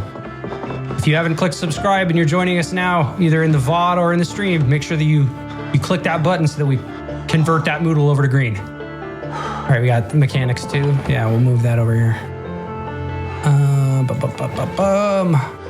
So many books, so much knowledge that we brought back from school. There's also a bookstore that we have not gone to that would have even more knowledge. Minus and minus equals plus. If you kill the undead, you make them live again. Yeah, I'm just out here trying to do the right thing, bringing all these people back to life. And they're out here trying to bite me, and I don't know why. All right, Garbaggio bag. We'll grab you. Stick that bag in here too. 2 empty bags. Cool. And the car has been emptied. Phenomenal. We'll put the spade back in the trunk along with the sledgehammer that we have.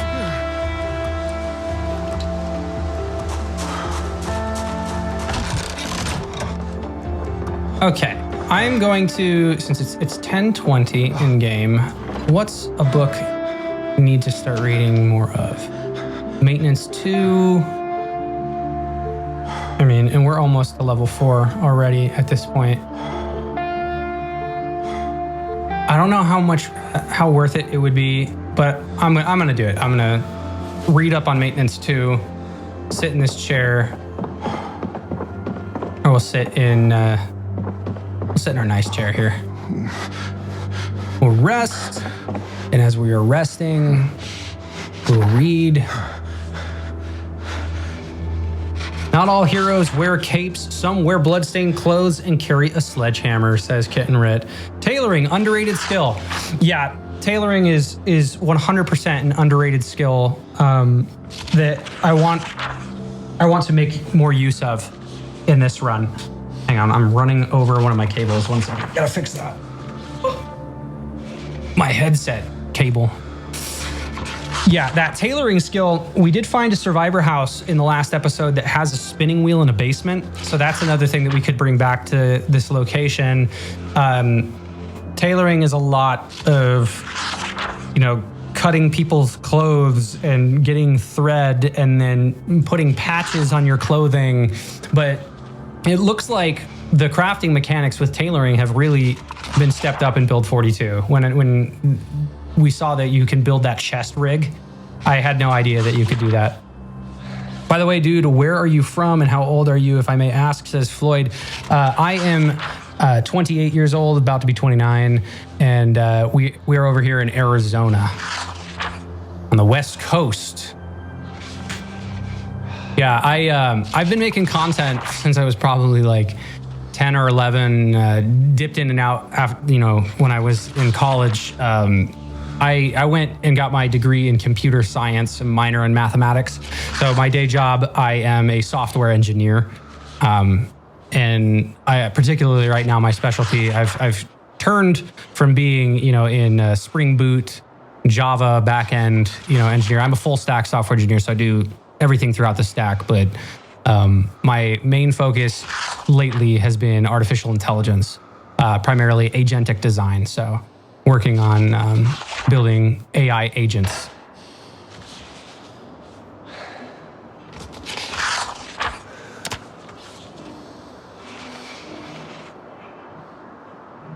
There we go.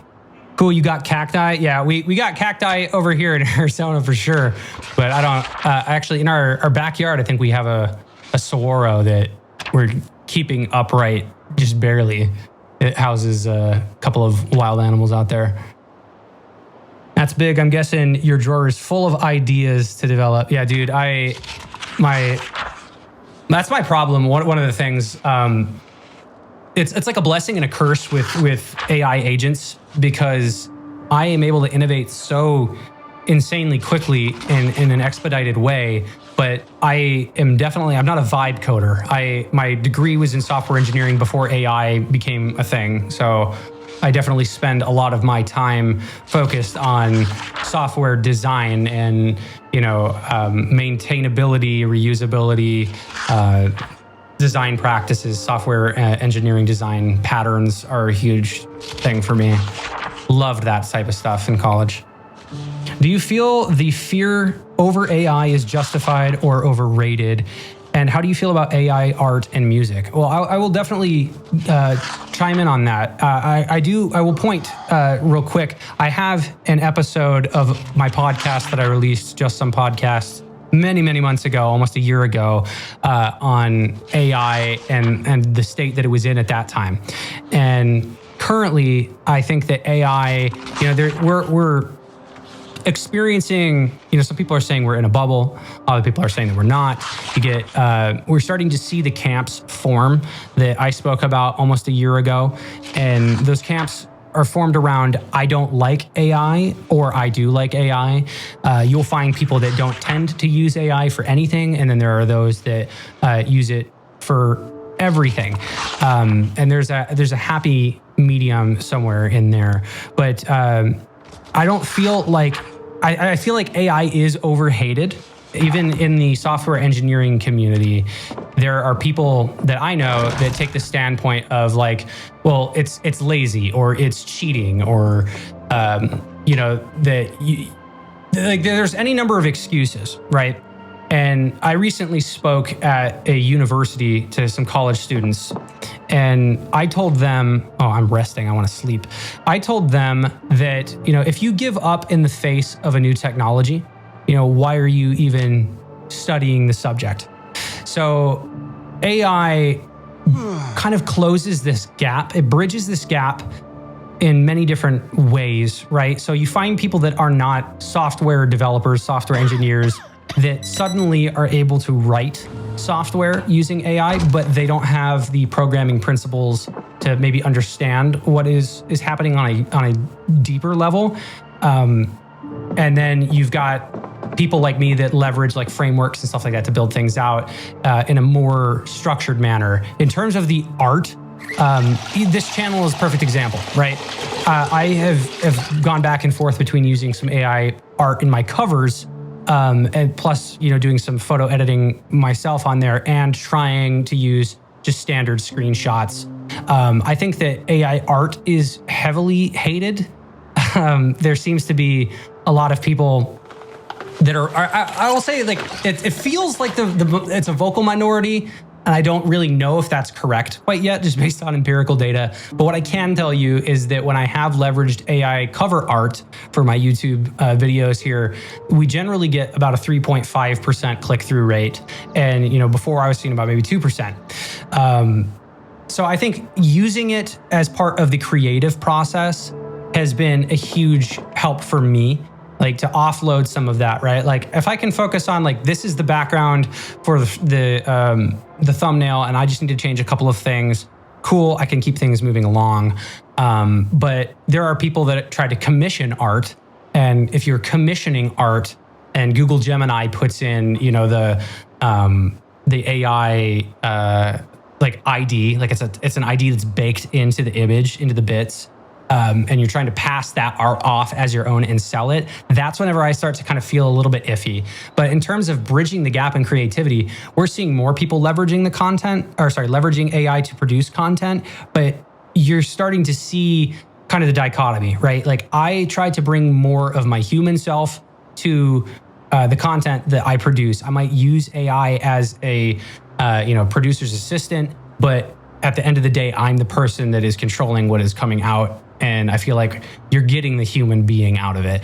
There are tons of YouTube videos that have that annoying, AI generated voice. And that is what I would deem as the AI slop, right? You can go down the AI slop train or slop rabbit hole, open Instagram, and you'll just see a whole bunch of videos that don't make a whole lot of sense. You open YouTube Shorts and you'll get like the same voice across multiple videos. And it's just like a content farm, people trying to make money through mass production of low tier quality, like low effort content. So that's like a shitload of words to try to answer what you're talking about. I'm just kind of going off the cuff what I've been thinking. I see several more comments here. Let me see. In my circles, says Floyd, programmers hate it mostly due to the semi-illegal practices it was developed on using intellectual property. Here, nobody questions the utility of the technological capabilities. I can understand that, Floyd, right? Yeah, like taking a whole bunch of people's content across the internet and putting it together in a trained model. Yeah, there's definitely something to be said about the ethics. And that is something, I really wish that I still had access to this paper that I wrote in like 2018. But when I was in computer ethics, there was a class, computer ethics, and we did a research paper. And at that time, my research paper that I had done was on artificial intelligence and the moral and ethical implications of AI at that time. And I did focus on both Mark Zuckerberg and Elon Musk's points of view at the time.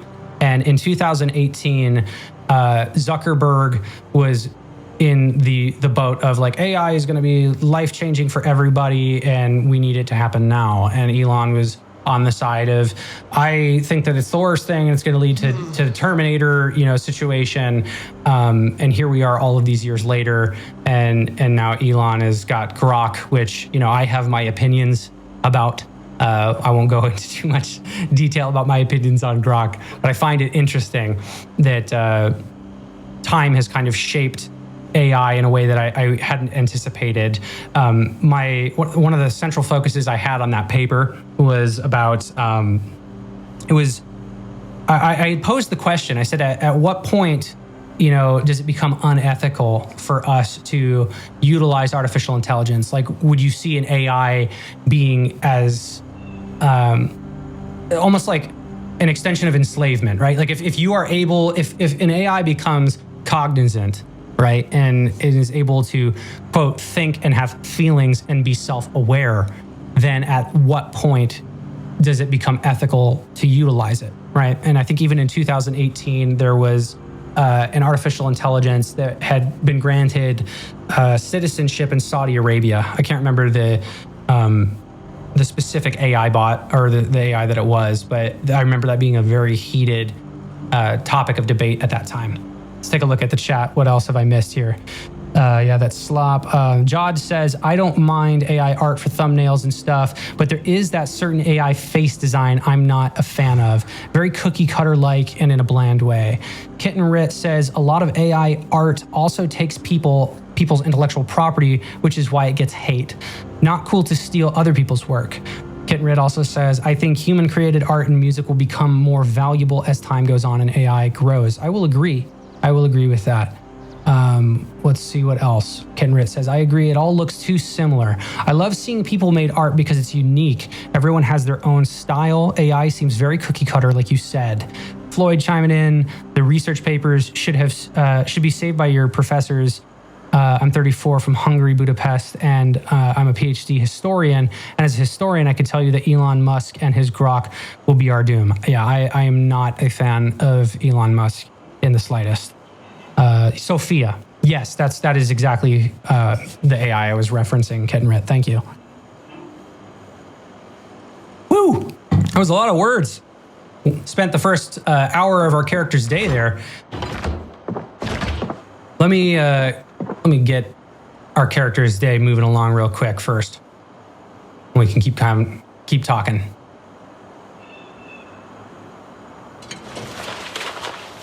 That's awesome. A PhD historian. I think, like growing up, I think my brain, it matched better with statistics and logic and mathematics and things of that nature, while also kind of gravitating toward the creative side of like music.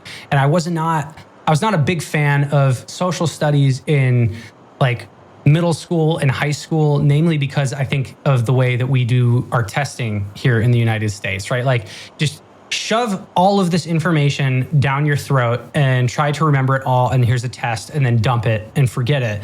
But like the older that I get, the more important that history becomes, especially in today's day and age.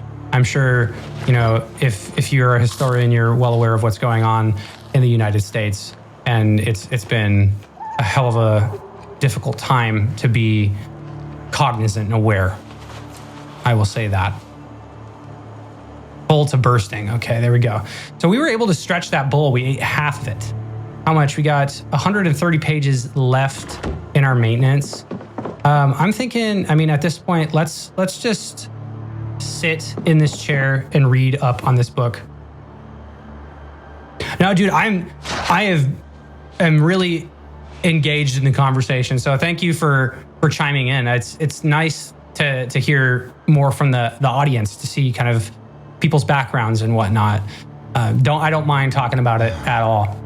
In fact, I've thought about making some content on the channel that is kind of tailored toward artificial intelligence and AI agents, agentic design, leveraging AI to build systems. But I'm not sure if that would be better suited on this channel or if I should create a different channel. Yeah, that's so something I've been thinking about, but I spend a lot of time working with AI day in and day out as part of my job. I will say that there, in my opinion, right, the distinction between vibe coding something and engineering something is quite clear to me. I think that I think I've told people this, that whenever you go to build a solution with artificial intelligence, especially if you're writing low-level code, for example, it's a lot like going into a cave system.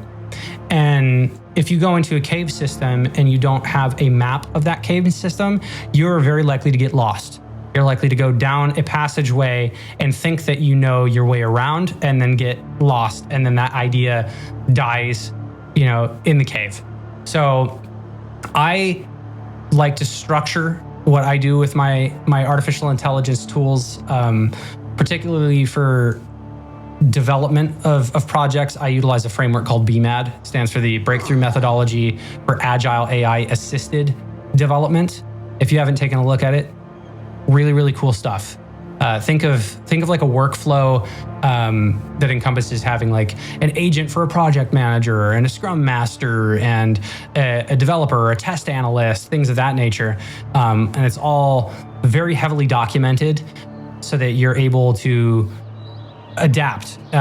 Context drift is a really huge thing with artificial intelligence. The further that you go down that rabbit hole of developing something, the further that the context will stray.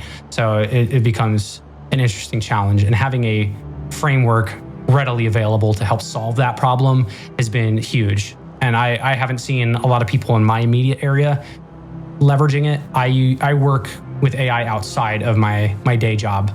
I kind of jumped on that bandwagon of like, hey, if I don't have access to the tools that I need day to day in my position, I paid for my AI tools to do stuff outside of it. So YouTube channel is a byproduct of that. My company, Just Some Content, I leverage AI and build AI systems to help me with my content. But again, I am at the core of it all. The human is still here.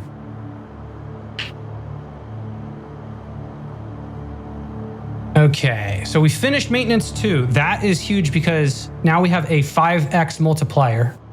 All right, we're already almost to the end of our character's day. We're gonna eat the rest of our bowl of soup here. But that maintenance directly affects our character's weapon breaking down over time. So the higher the maintenance, the less likely that is to occur. Let's put our book back.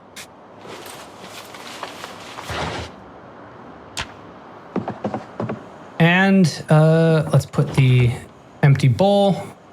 We got 2 empty bowls, and let's go stew, more, show crafting recipes. We will divide that into 2 bowls as well.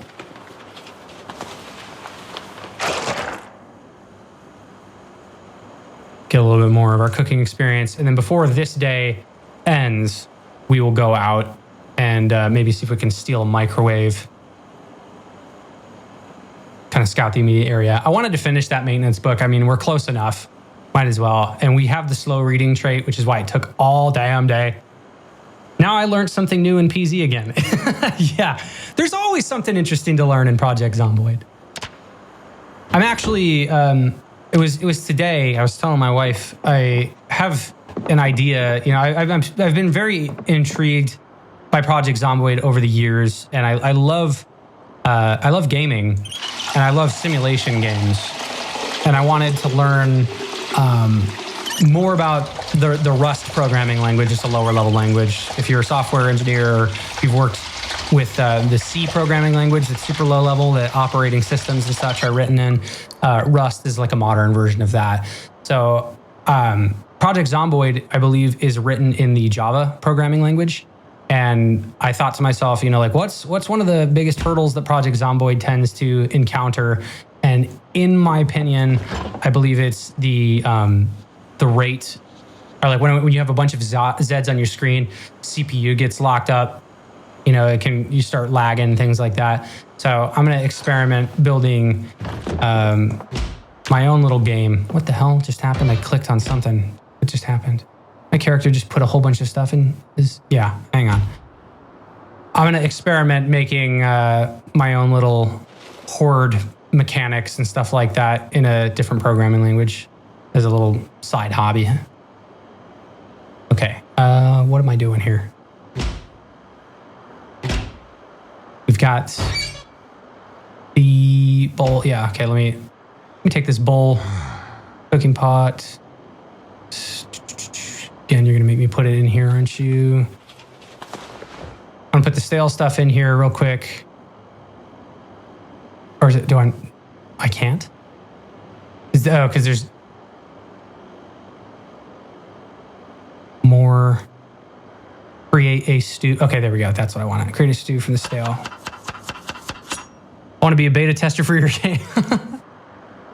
Was AFK like an isometric game like PZ you're going to make? I still am working on the concept and ideating on it, so it's really fluid right now. I'm gonna just start by working with the Rust programming language and the what am I trying to say? So it's going to be written in Rust using a framework called Bevy. And I'm going to try to make Lua be like the sidecar to it. Because I think that Project Zomboid does something similar where the engine itself is written in Java, but I think you can leverage Lua as a scripting language inside of it. And that's how like mods and stuff end up being made. So the general idea right now is just, minimum proof of concept is, can I get, little like 10,000 shapes, in a 2D environment, build an algorithm that, those shapes will follow you and try to hunt you down. And then from there, I'll build a little bit more. So I'll keep people posted as I do it. It's literally just, something I came up with off the top of my head today. And I'm like, I wonder if I could make that happen. So I started doing research, put together a project concept document, and gonna go from there.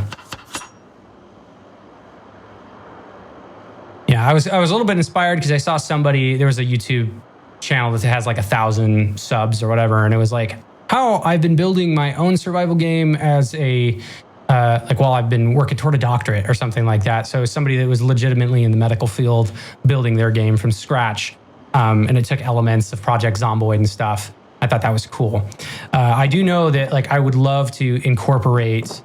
Okay, and this is uncooked. We'll pop that in the fridge for right now. I would love to incorporate like roguelike or roguelite, mechanics into a game, procedural generation. Namely, I just kind of want to step a little bit outside of my comfort zone of where I've kind of been most familiar in my back-end development land and just do a little bit of fun stuff. I've never built a game engine, but I think that, if I use the right tools, I can start small and build something pretty incredible. So I'll keep y'all posted how that goes. All right, we need to get a microwave. Let's see if there exists a microwave in this house to the right. We were looking for bowls and stuff in the last episode. But there's got to be a microwave in here, maybe. Nope. Canned tomato, dry cat food. We got a cutting board and an empty jar. I will take these things. Dead rat.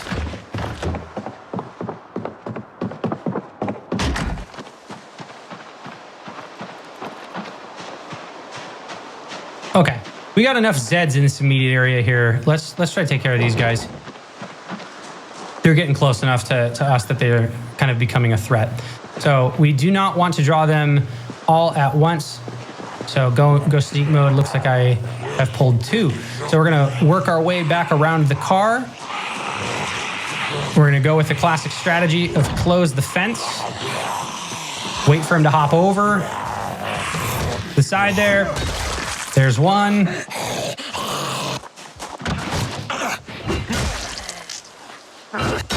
There's 2.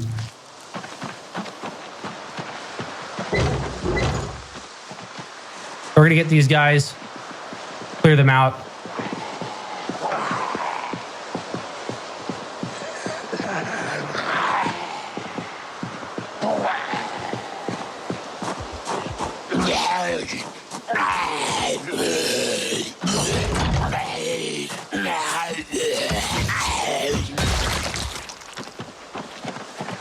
Okay.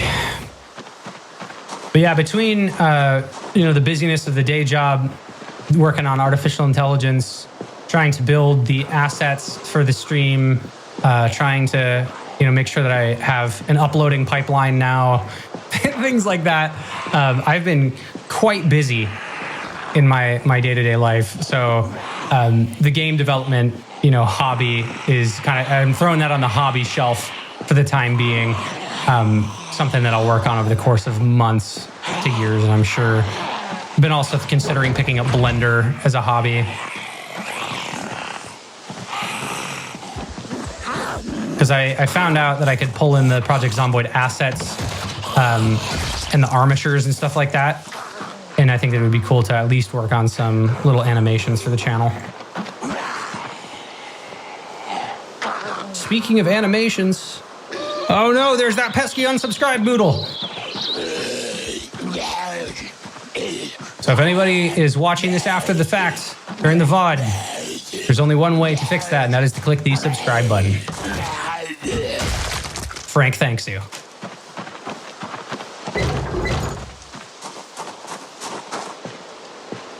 All right, 1, 2, 3, 4, 5, 6. 6 left. Not a big deal at all. We can handle these guys. And then when we finish them off, and look, I don't know that I'm going to need to walk this guy all the way back. I think I can just probably push him on the ground. But we'll probably have enough time to go back and then read a little bit more. And then I'm thinking, if we clear this out, this is the route that we need to go to get that generator. So would be worthwhile the next day in game for us to go see if we can put that generator in, take it over to the gas station, and then I want to hit up the electronics store. Why do you even have it say unsubscribe? So it says unsubscribed. I thought that it would look like a Moodle that says, oh, you're not subscribed, you need to click subscribe. But I'm starting to feel like it's telling people to unsubscribe, which is not what I want. I have a different one that actually has the animation that flips from red to green, and I think I'm gonna swap that out after the stream. If you check VOD number 17, so the last video that I uploaded today, that one has the example of the actual animated one. So yeah, that's kind of why I've been pointing it out and being like, oh no, it's a Moodle, we need to fix it. It says unsubscribed, you're not subscribed.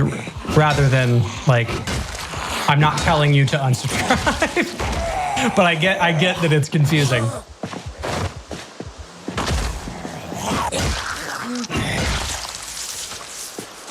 So we're a fan of critiques, reasonable critiques. That is an absolute reasonable critique. You're like, why are you telling me to unsubscribe, bro? All right, where did that other Zed go? Did it just migrate? I could have sworn, yeah, there he is. Thought I was an inside joke. I joked about this too. I think the image itself is good. Yeah, well, I'll swap it out. I threw together the asset yesterday. I was like, how to learn Apple Motion, and I put together a couple ones. So good feedback. We'll swap it out. Because yeah, there's a green one that I made that's like, oh sweet, you're subscribed, but I don't have it mapped to my stream deck in this moment. Okay, so this was the Jenny. I'm going to see if I can just pick this Jenny up and take it. Maybe I can take it back to the house and then we can try to load it up that way. Maybe put on the top right to make it more obvious. Yeah, I'll try that as well. Move the location and all of that.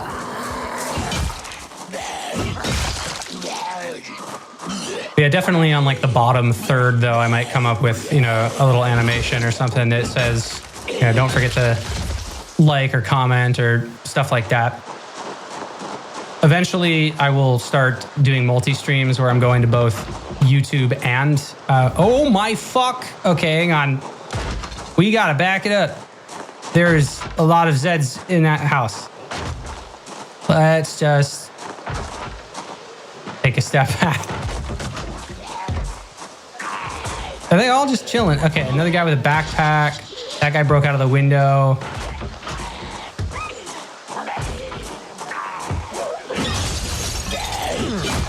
Hang on. I'll get back to my thought in just a moment. I need to manage these Zeds.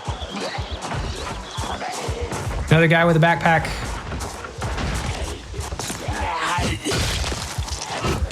Whoop!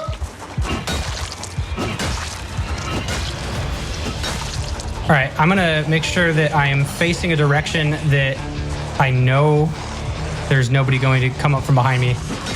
All right, that guy's dead. Now we got 3 left. This guy will pop over. Perfect opportunity. Got him. Nailed it.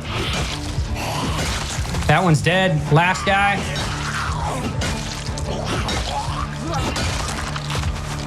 Killing it. Woo-wee. Small backpack, throw it on the ground. Anything in it? Safety scissors, toy plane. Oh, jeez. Okay.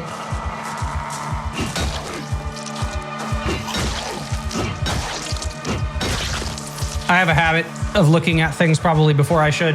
Let's walk around the house. I was like, watch me turn this corner and have there be 37 Zeds that are just chilling, doing their thing. All right. Oh, 2 more. All right. This is getting dangerous. We are out of breath.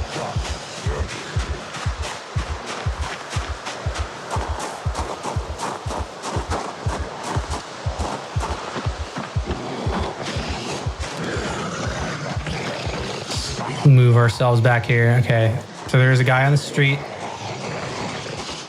But we are good, all things considered. You're on the ground now. Bam. All right.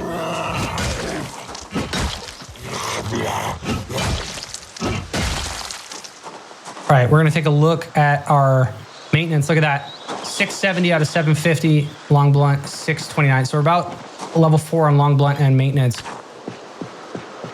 And our character is proficient with axes, by the way. That's like a major character trait with the park ranger. Well, I will pick up the backpack or I'll wear it because I'm not currently wearing a backpack. Always good to have multiple bags. All right, anybody else in this house?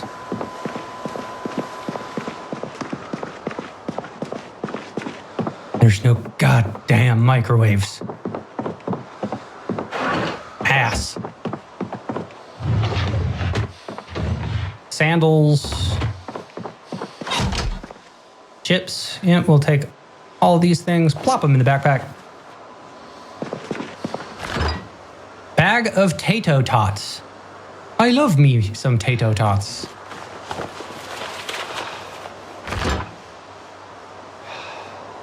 Yeah. A lot of fresh food. Another empty pot. You know what, dude? When we see the pot, might as well. And we found cheese, so let's bring the cheese grater. The oven mitts. I don't know. Did the oven mitts actually do anything? Like, do they give you any sort of bonus when you're cooking? Unlabeled can of food. Eating the mystery can is always a shot in the dark, but we'll do it. Boxed wine. I know Plasmid likes whenever we drink the boxed wine and get in fights, so maybe I'll do that later. Oh, we got a whole bunch of red Solo cups. Cigarettes! Let's smoke. There's only two cigarettes. I always wondered, there are mods that injure you if you touch hot food without them, but I find it a nuisance. Yeah, that to me, I mean, I could imagine, like, it makes sense if you're cooking something in the oven to use the oven mitts if they want to enforce that. If we were going like for the most realism, but you know, I'm not a stickler. Oh shit. Shit in half. We're moving. Okay. I heard that Zed pop out the window and was not about to stick around.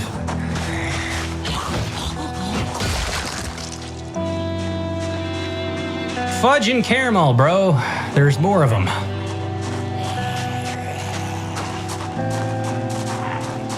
Could make a crude stone axe for reliable axe source for now if you'd rather stick to long blunt. I've been enjoying the crowbar. I mean, honestly, this has been, you know, a decent weapon find. I've been saving the hatchets that I have for tree chopping. But yeah, I will definitely, I think we have like level 2 or level 1 napping already, level 1 carving. So we're in a position where we should definitely leverage that more.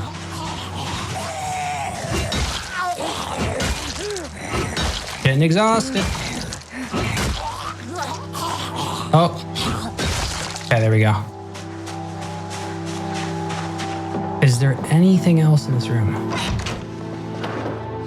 Postcard, crossword.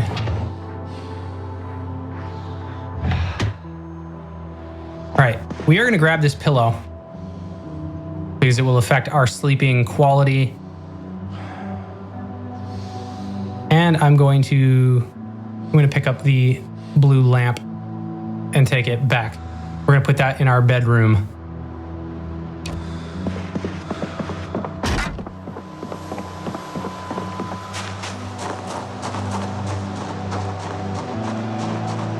Okay, well, all those Zeds over there can just keep doing what they're doing. I'm gonna walk us back.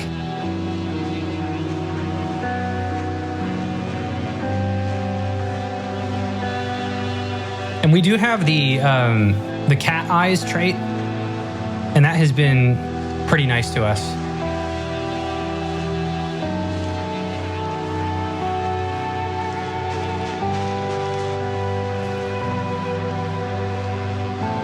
We'll get that generator tomorrow.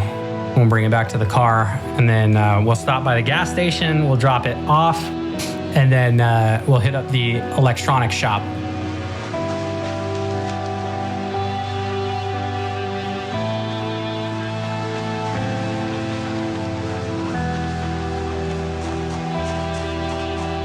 All right, we're gonna plop this this lamp in here.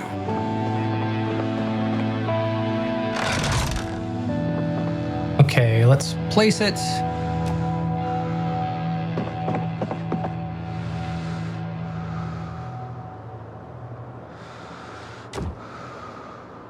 There we go. Now, look at that. That's a little bit more cinematic. I like that.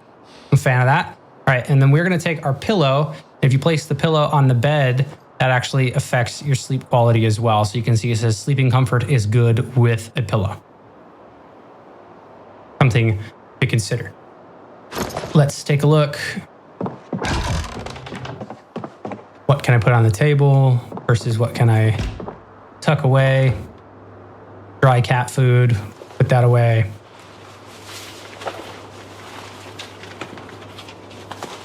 That cutting board I will put in the cupboard as well.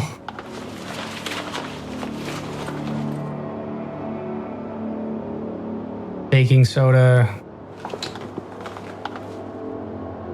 Anything in the backpack? Okay, yep.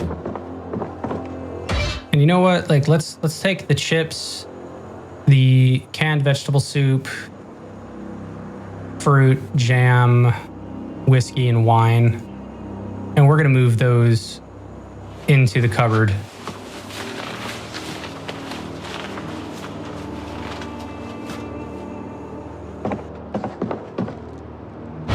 Okay, I want to fill this empty pot. So we have 3 pots now, so we can make multiple stews at the same time. I'm getting on top of our food situation.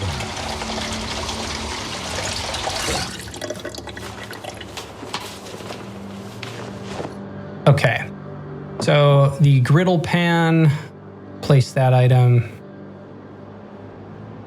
right there. Our pot of water we can place on the countertop.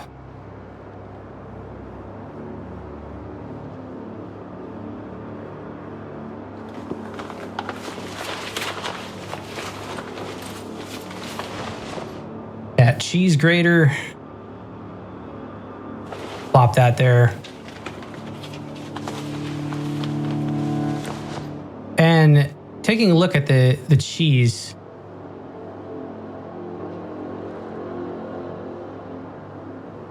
Press oil, stone block, cheesecloth, seed paste. So that's how you make vegetable oil. Okay.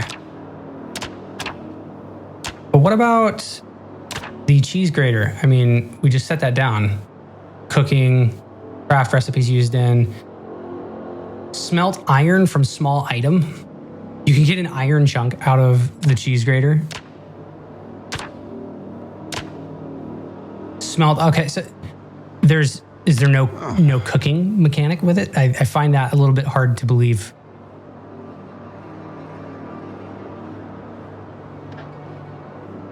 It's just a junk item. Yeah, that's a shame. I thought that there would be, you know, I could make some mozzarella, something like that. All right, we're gonna move the chicken leg, the ham.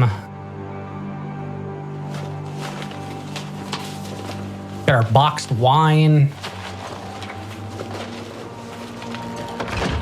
We got more carrots. The bag of tato tots, we'll throw that in the freezer. Like funnel or heavy chain and hook has no other use than can be smelted. I think that the heavy chain, the one other use that it does have is to make a drying rack. Right? Let's see. Large leather drying rack. Or okay, maybe I was wrong. Drill. Oh no, not the drying rack. The butcher hook. Yes. Okay, it's not the chain, it's just the large hook. Okay, and then just like 2 planks, 2 nails. Yeah, so butcher hook is really easy to make. Okay, we are going to move the chips. Move the cheese, the wine, everything like that back in the refrigerator. Whoa. Wine, grape juice, cheese.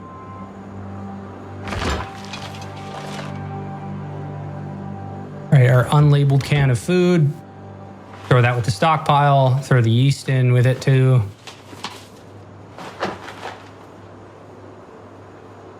All right, this toy plane. I mean, I'll place it. I place it on the fridge. That's what's up. There's a toy plane. I heard it might be made so it has to in the inventory for you to tow other vehicles. Oh, okay. Well, that's interesting. That has not been my experience thus far, or are you saying that is something that they're discussing doing in the future? Because I know that I've towed vehicles without that chain. The chain or the hook, but that would be an interesting way to kind of like enforce that mechanic. All right, well, with our character like this, let's go ahead and eat. We'll eat some chips. I think rope is enough to tow cars. Like I said, I still, or at least the trailers, I've been able to move and tow trailers and vehicles without having rope or having a chain. Like in an update, but that's what I heard online. It's not anything official from the Indie Stone themselves. Okay, gotcha. All right, we're gonna start turning some of these lights off.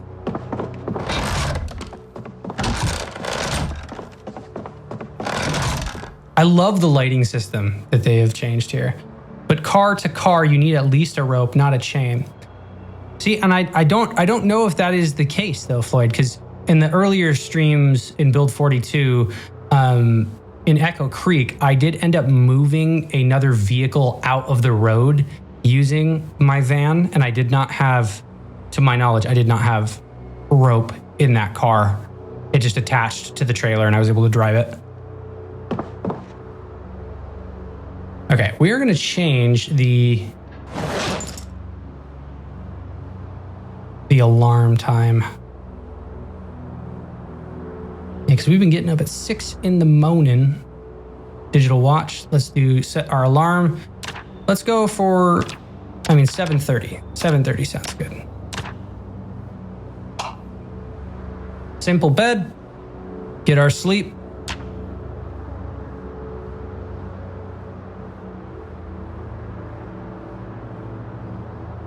Yeah, to my knowledge, Jod, I don't believe that is a limitation.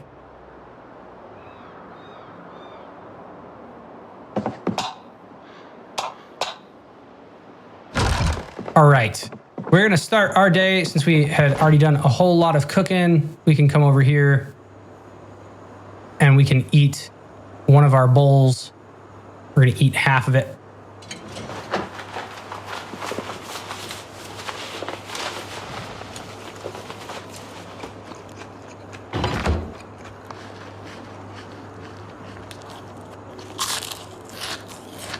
Chilling like a villain. Okay, there we are. Full to bursting yet again. That's where we like to be. And I might as well smoke the one cigarette that I found and that I do have. Smoking it. This backpack still only holds 15. I believe the other school backpack does as well. All right, cigarette, smoke it.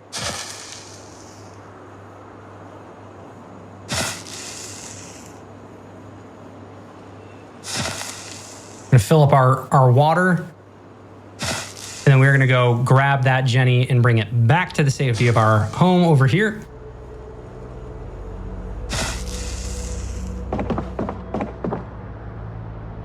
Okay, that bandana, go ahead and put it back on the face. I notice you carry a lot of pens. Have you found a multicolor pen yet? I have not. Good point though. I hadn't even thought about that. And I mean, these only weigh 0.1, but yeah, they do stack up. That's 1.1, 2, 3, 4, 5 encumbrance. And I moved them into the main inventory because I had them in the satchel and dropped the satchel at one point. I was like, oh shit, I can't write on my map. But I will keep an eye out for a multicolored pen. I didn't even think about that. All right, this satchel. I need to move some of this stuff. The twine, place it all on the table for right now. Just gonna kind of clear myself. That stone blade. Something tells me I'm gonna be using this horn over here and pressing Q in the future. I got one from a school, not sure about the Spiffo, I imagine. Yeah, let's take a look at both of the backpacks. So yeah, this small backpack, 15. This is also just considered a small backpack, 15. The encumbrance reduction of 70. Encumbrance reduction of 70. So they operate the exact same. Wonderful.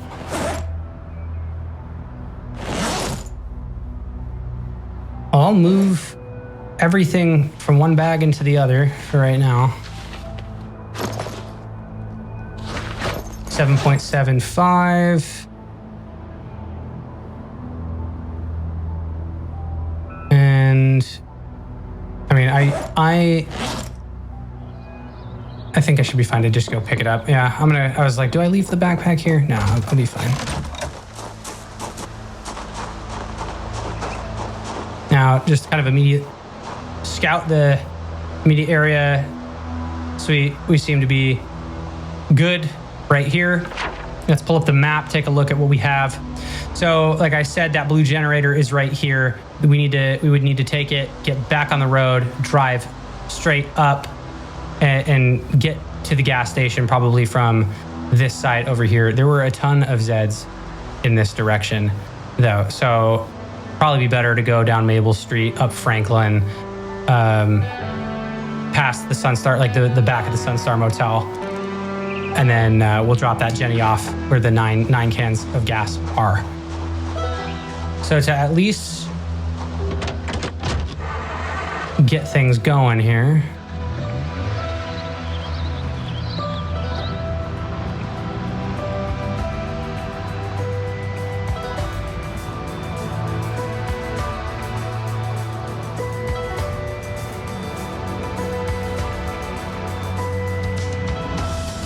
Let's pull this car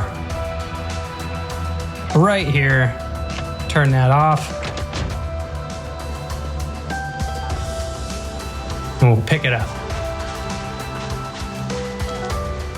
Still need a microwave. So, you know what? I'm gonna even check if this house has one. It has that old stove. Am I able to pick up the old stove? Ball peen hammer, encumbrance is 40, and it has items in the container. So I can. Wonderful. When the electricity goes out, if I don't have the Jenny up and running, I will be using the old stove to cook. There is another coffee machine and a freaking toaster, my dude. But I think that the toaster... Ooh, canned peaches. Hang on 1 second. Let's take some of these things. Canned peaches, put in the backpack. There's a corkscrew and a bottle opener. We'll take these things. We already have a can opener, but you know, to have a survival kit. Give you heat too. Nice for the winter. Yeah, that's a major thing too. Muffin trays. Now we don't know the muffin man, but we do know the tray. Phone book, which would be great for, I mean, this is all like great tinder.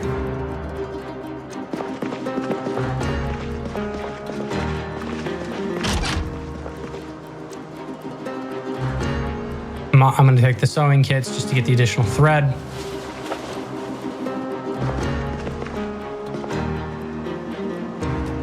Okay, and I need the ball peen hammer. I will come back for that stove. 100% going to come back for it.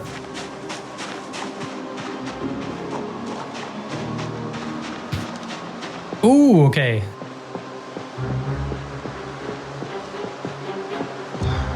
So... I mean, these guys don't seem to pose an immediate threat, but I'm going to whittle away at them. Yeah, look, I already caught 2 and possibly 3. We will whittle away. And we need to find some damn antidepressants. So sad all the time.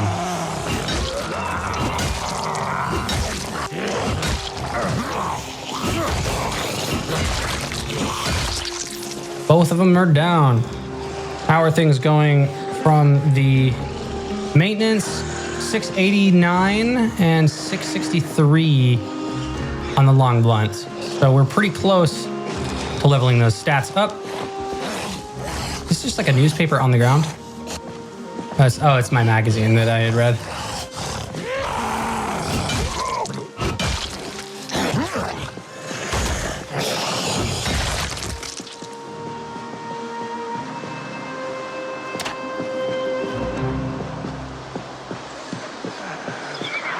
All right, there are another 2 coming this way. Cool.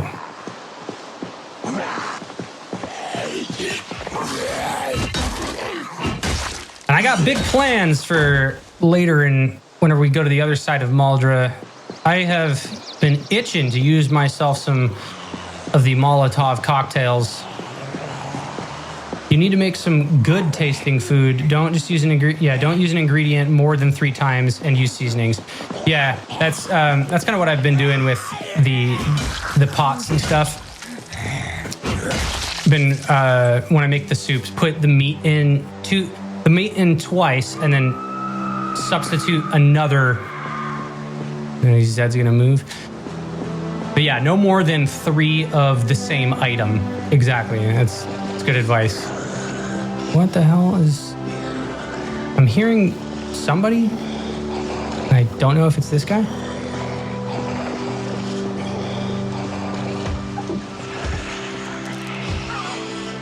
Come here, buddy. Okay, yeah, I see him. Why isn't Stream moving them? Yeah, that was weird. Ah!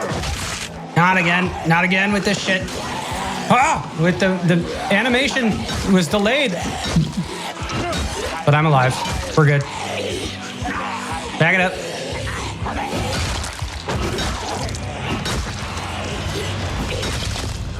Yeah, misclicking when a Z goes over a fence is, it happens too much with me. Gotta be very careful about that. How many are we at now? 352, 14 days and 21 hours in. We're almost, so we're 2 weeks. Those Zeds must be in that house from when that alarm went off. Make sure nobody is coming from behind us.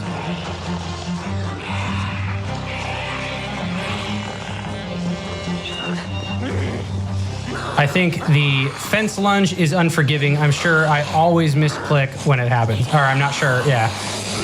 Same thing, man. I was literally just about to ask the kill count. It says getting rid.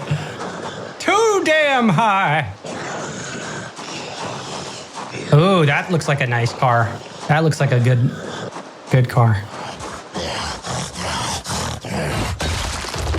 Dude, that guy was just sitting here grunting, and I walked up and bippity bapped him in the face. Bap, bap, bap. That it? We're gonna check the other side. Holy shit! Okay, 1, 2, 3, 4, 5, 6, 7, 8, 9 across the street. Well, it is not my prerogative to go across that street right now. Guns Unlimited in Echo Creek. Blam. Yeah, we're gonna visit Guns Unlimited at some point. Your Second Amendment playground. From magnums to MSRs, from snake shot to buckshot, and everything in between. Visit Guns Unlimited, your Second Amendment playground. We stock firearms of all calibers, weapon accessories, ammunition, knives, and survival gear and more. Test your skills at our range.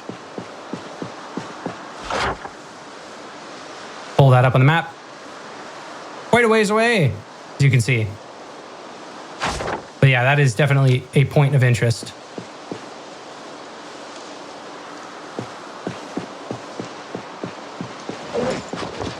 All right, let's grab the generator.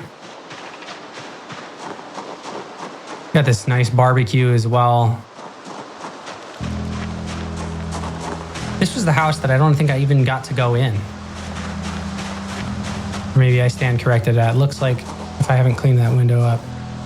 You've never been there before. I have not been to Guns Unlimited. No, I didn't get to make it there in my Echo Creek run. Cooking level 3. Absolutely gonna need that. 1993 edition.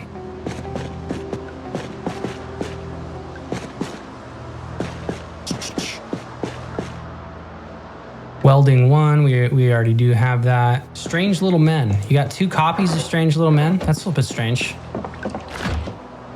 Oh, sweet Lord, we have fresh bread. We can make sandwiches. Guys. Oh, shit. I think, is the electricity out? Hang on. Oh, no. I think the electricity's out. I think it officially happened.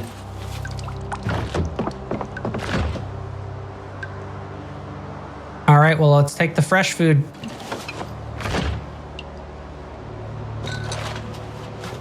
Chest freezer is valuable if you got the yeah, so I mean that's the problem is I got the generator, but I do not have the magazine.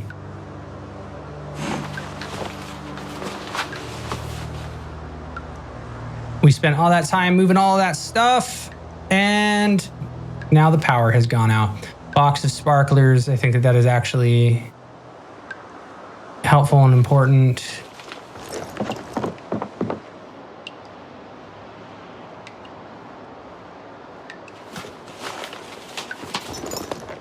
And spaghetti bolognese.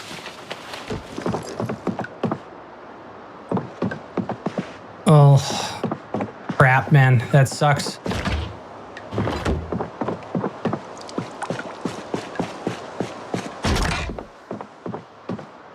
Boxes of batteries. I mean, we got 2 boxes of batteries now, so that's a shitload of batteries.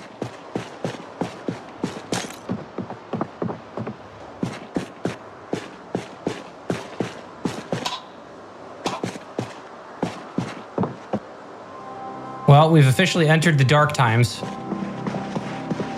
Batteries are gonna... Oh! Michelle's Woodshop, Franklin Value Line. I got this vehicle key. Dude, if that's the one that's across the street, that would be the tits. That would be awesome.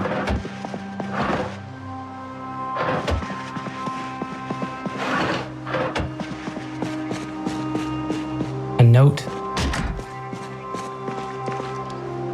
Caffeine pills. Take our soap. How's the water sitch? Well, we still have water. Yeah, this is where we start really leaning into our survival skills. Yeah, dude, we got a lot of caffeine pills. Cool. A rubber duck. Somebody knew that we were talking about software engineering. If you know, you know.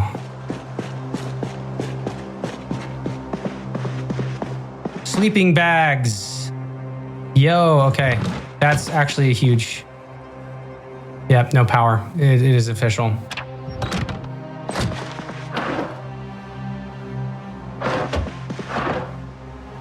A 12-sided die. Nice. So there's a cheap sleeping bag. Sleeping comfort is poor with both of these. I'd like to pick them up, so let's go ahead. If worse comes to worse, you can always fish a trap and use the old stove. Yeah, exactly.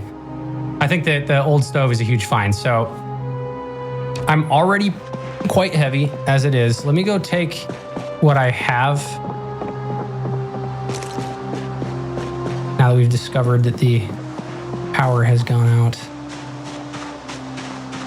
And we got this propane grill over here too.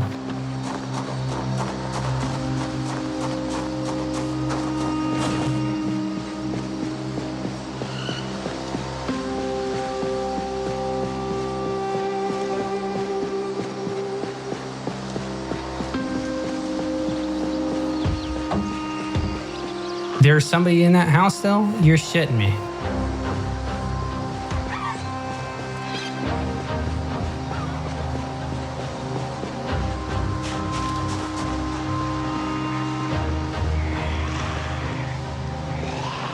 Oh, okay. Hang on. We're gonna deal with these two. Nice. Got some people from Texas. Hope the weather's doing well over there. I'm about to go to Atlanta, Georgia at the end of this month. See what the temperature is like over there. Okay, we are going to put in the back 100%. We are going to be moving the sleeping bags, putting them in the back of the car.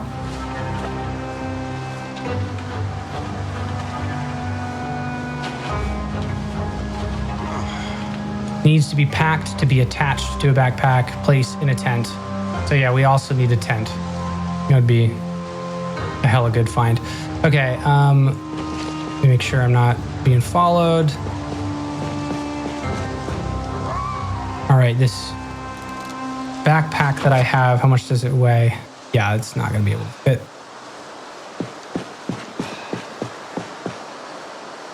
Okay, well, the back seats I think are safe. So let me just make sure if I come over here, press V, open the rear left seat. Let's move all of this stuff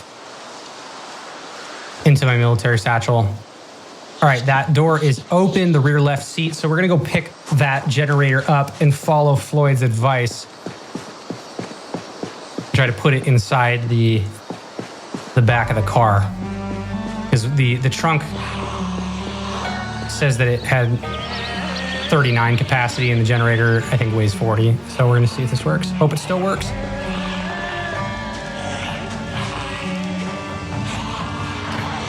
Yeah, so we're gonna get the generator. We are gonna get the old stove.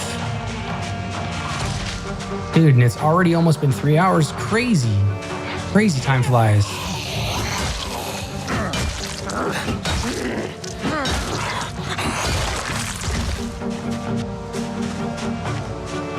All right, that guy, looks like they'll leave me alone.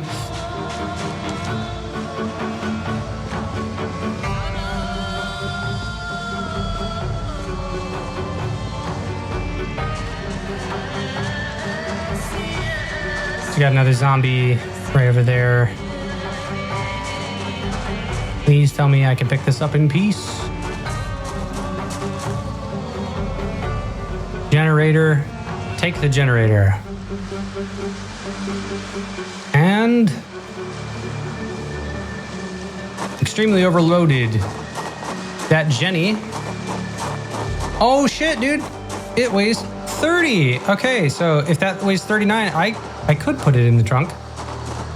But I'm gonna see if I can still put it in the back seat. We're gonna try that first. It might not work for the old stove, only for the generator. You can still put it on a seat. Let's put it to use. I mean, I know I could walk this to my house, but I feel like this is a good opportunity.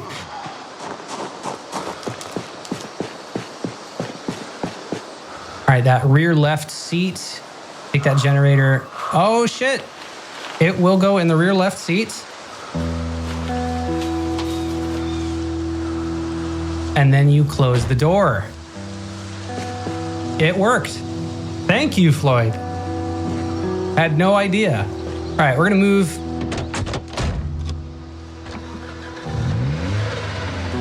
We're gonna move our Jenny back to the house. And you know what? Like, since that you store it is so close, I feel like this generator would be better served just being in this house.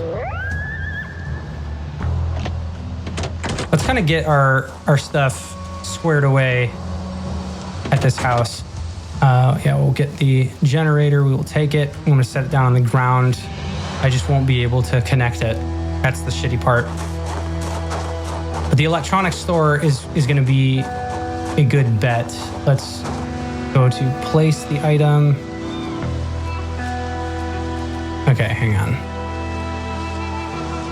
Literally. Oh, shit. All right, this generator will be dropped right there. Yep, so you see we would be able to connect it, but electrician profession, learned knowledge, or electrical skill of 3 or higher is required for operation. So we are not able to use it. Can't place it, only drop. Yeah, that's the weird thing with it. Well, our fridge, things are gonna start going bad quick.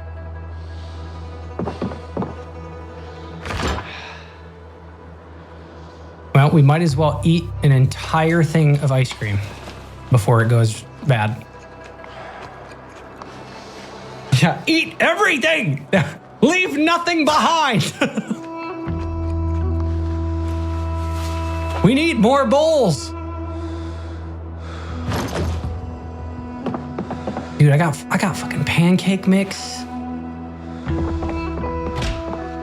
But I can't use the oven anymore. Okay, yeah, we're gonna have to manage that. Let me just take the satchel. Just trying to figure out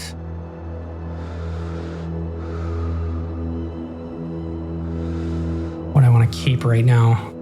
God, I feel that sense of analysis paralysis when you're like, I've got so much garbage that I just need to drop. And with the electricity situation that just happened, I'm like, okay, what do I need to do? I did not anticipate it going out just yet. Caffeine pills. All right, we're gonna place our empty pot right here. Ice cream for lunch and dinner and for snacks.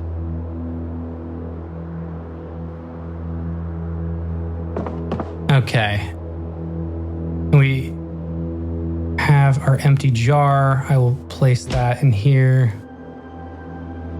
I think I had a jar lid. I don't know where it is, if it's in here. Yeah, bro, the fact that this sandwich...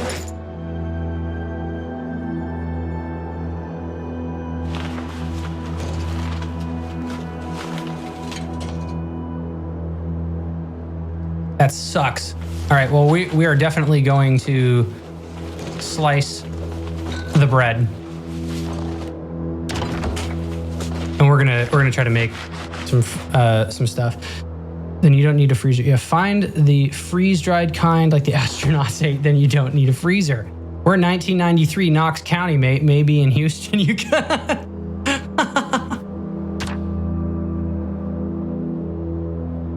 Okay, requires a toaster. And you could, I could have toasted it. I could have, but I can't anymore. Okay. With our bread, we are also going to go into the fridge. We have a number of ham here that we will craft, and we will slice our ham.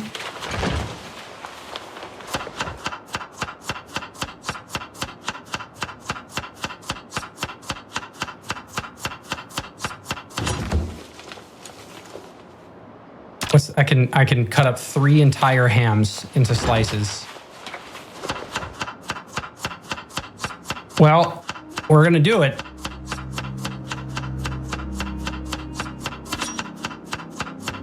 And let's take a look.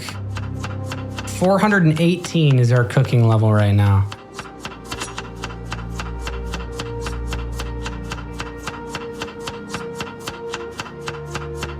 Okay. So we have a lot of slices of ham now. We have 24 slices of ham and only 3 slices of bread. All right, we're gonna create a sandwich. I stand right here. We've got stale lettuce.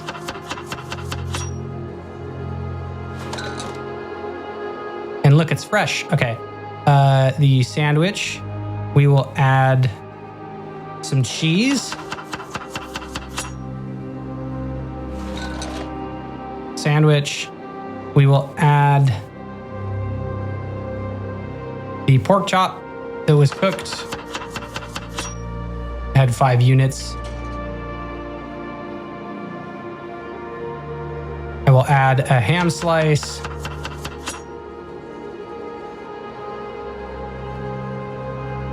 And then I will add butter.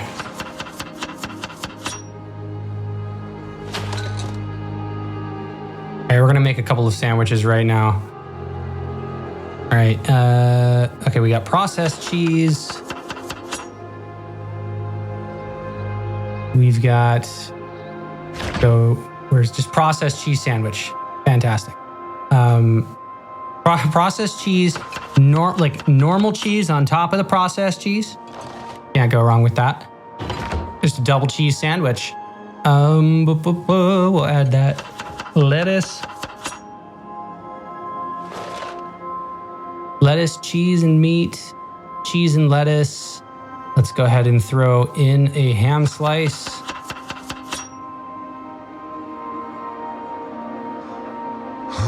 Cheese, lettuce, and ham, and then add butter. Maybe scavenge inside a chem lab and find the liquid nitrogen to make your own. I don't know if that's an option in this game. We need a mod. We need a mod now. Okay, the final sandwich that we will be making. Let's go ahead and throw some fresh cheese on there. I mean, we're gonna throw everything at the wall. If the power just went out, so we're just gonna have to deal with it. All right, add the stale lettuce. It doesn't go bad. Lettuce, cheese, and meat. Okay, we will take this one. Add the avocado, or not the avocado, sorry, the ham. Got a couple good sandwiches. Cheese, lettuce, and ham sandwich.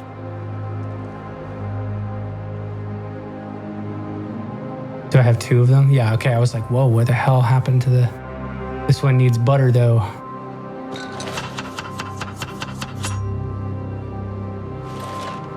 How is that cooking? 470. Okay, and then am I able to add anything else? We'll add ketchup as a condiment.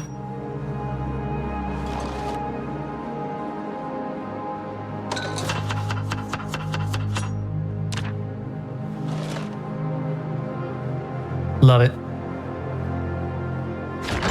All right, my overloaded ham slices that I have. So much ham, so little time. All right, pens and pencils going in the satchel. Paperclip, matchbook going in the satchel. The water is still around. Well, guys, this is from Floyd. Well, guys, I should go hit the ham for an hour or two before Monday starts. It's almost dawn here. Have fun. Thank you so much for joining, Floyd. Really appreciate the conversation tonight.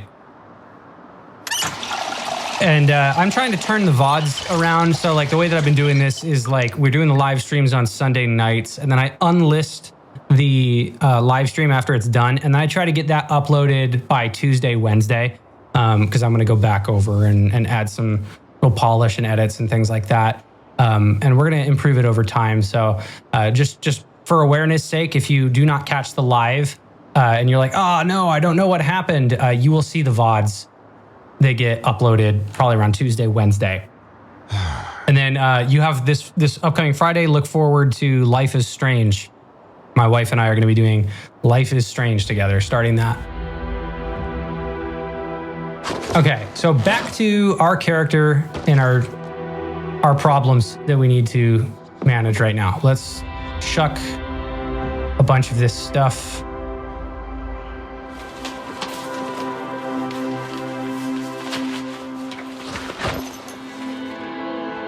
And then this backpack, yeah, still had avocado and beef patties.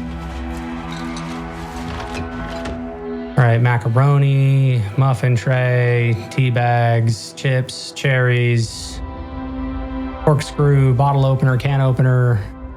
That's all moving. See ya, Floyd. Catch you later. Thanks for joining.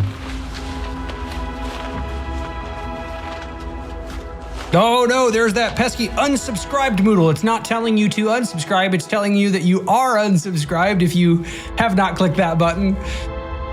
So if you're new to the channel and you saw that Moodle and you are subscribed, please don't unsubscribe. All right, this cooking book, I'm just gonna, fuck it, we're dropping it on the ground. You just start moving. We've got our sandwiches. We're good to go. All right, sewing kits. We're just gonna drop on the ground for right now too.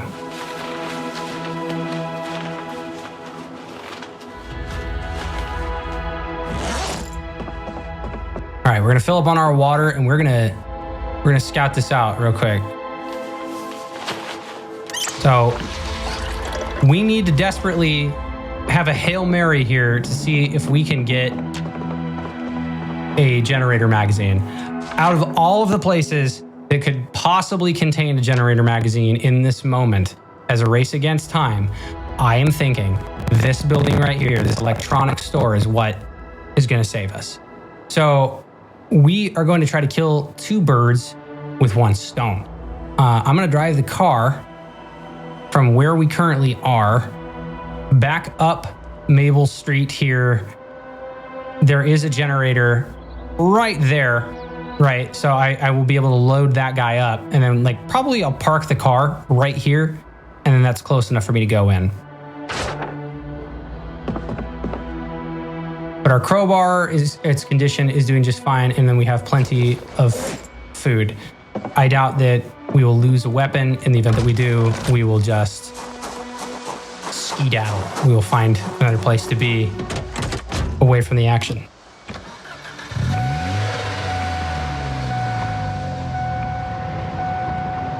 All right, the motion sensitive, door's open.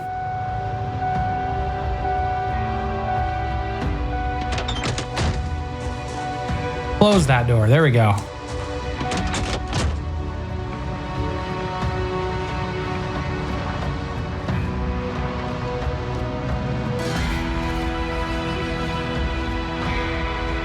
right, I'm going 10 miles an hour. Screw this.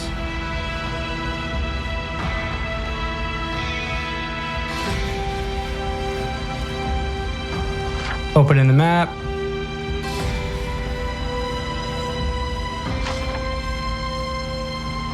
Turning on Maple Street.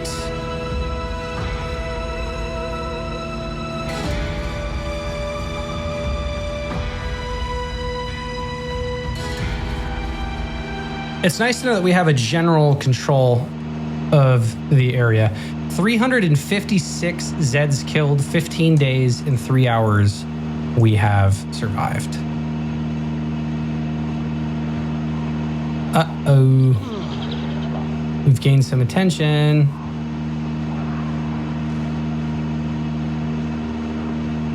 Well, it looked like we did. That guy's not following me.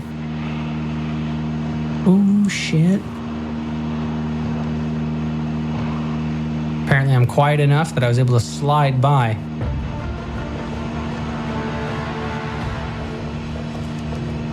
All right, here is where we're parking this thing. Turning this off. The back left, right? Open that door, rear seat. Okay, we are going to kill this dude. I took a sledgehammer to this fence. So I'm gonna walk and lead these guys back over here.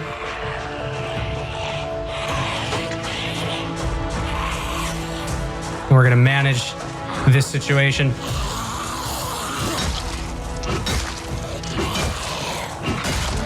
Long blunt, level, I think, what is that? Level 4? Yes. That means maintenance is just shy of level 4 as well. Awesome. So we broke in earlier. Oh shit, yeah, now there's no light. We broke into this area. We'll take this generator. There should be another Zed in like that one right there. But we broke these walls down.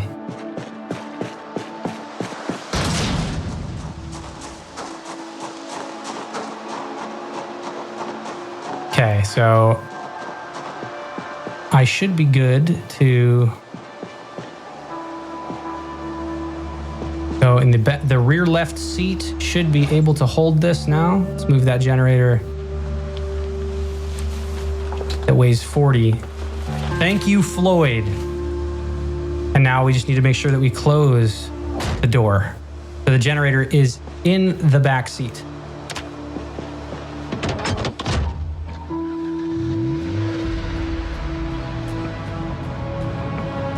All right, so we're gonna whip it this way.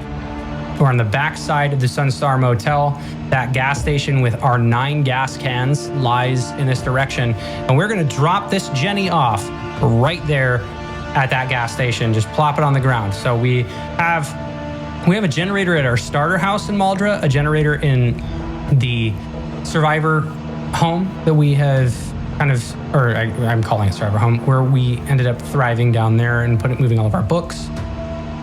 Jesus fucking Christ. There's a lot of Zeds here.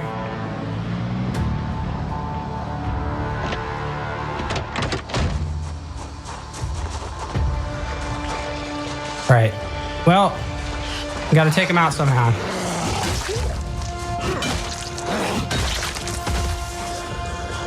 We're way more equipped to do this right now, but we just gotta make sure that nobody's gonna sneak up on us.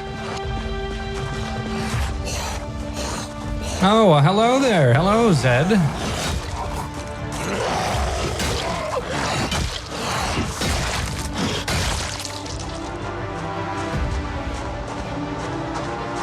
All right, we're gonna take care of the guy that's behind us.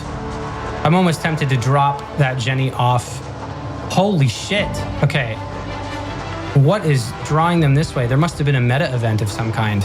Or this is just the horde wandering mechanics. Interesting.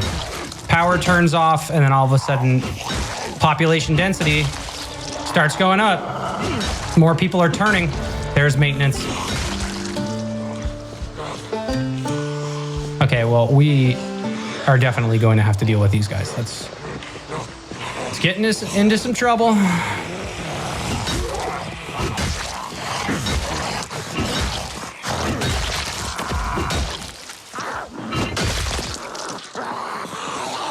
All hail Long Blunt level 4.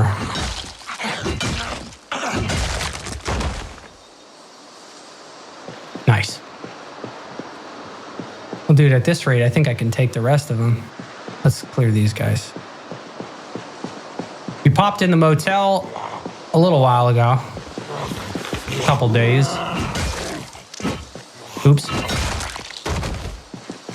If anybody could drop some cigarettes, that would be great. Oh, speaking, there's that cough. Cough showed up because we are a cigarette smoker. So you saw that Zed turn around. Oh my God. So many of them.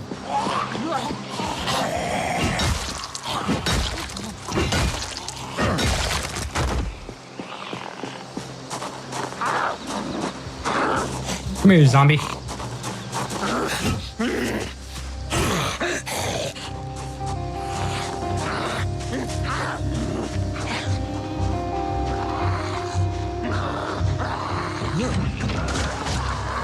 Wow.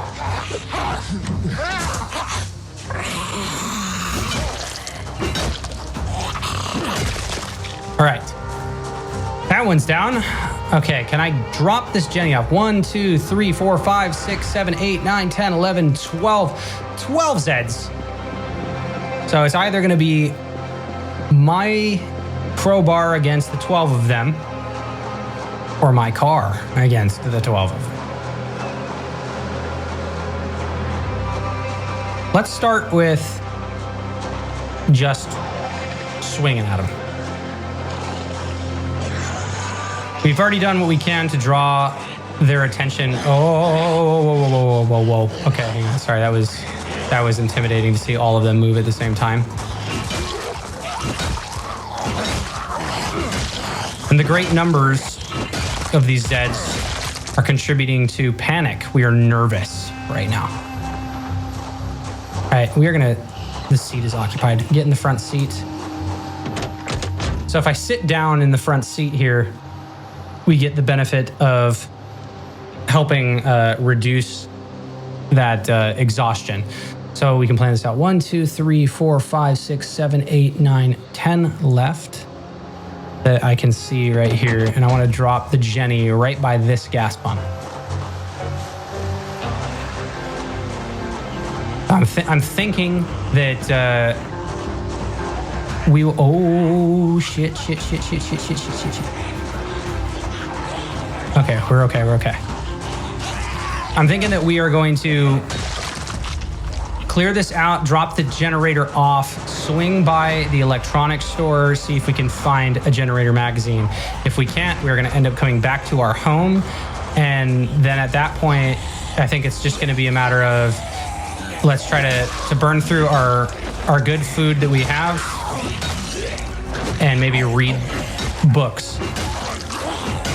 Oh, shit. Okay, hang on.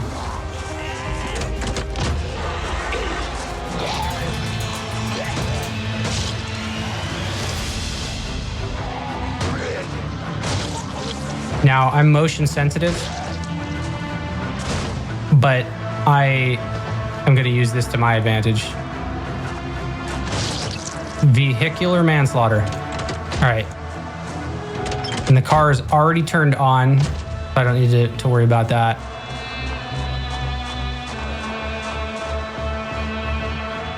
All right, let's get one more. Yeah, you see how quickly things can get out of control if you are not careful.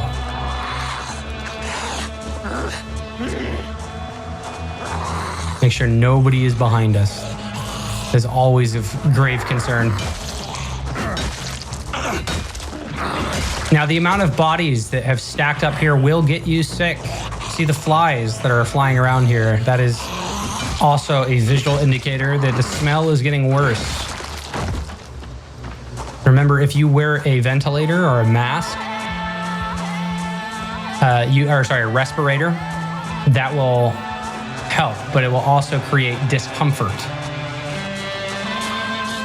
All right, now we got 3 of their attention at the same time.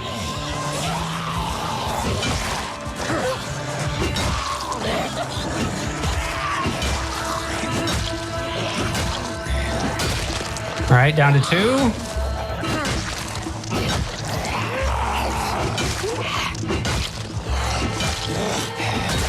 Down to 1. Down to 0. Now there's 1 left at the pump. Let's go get it.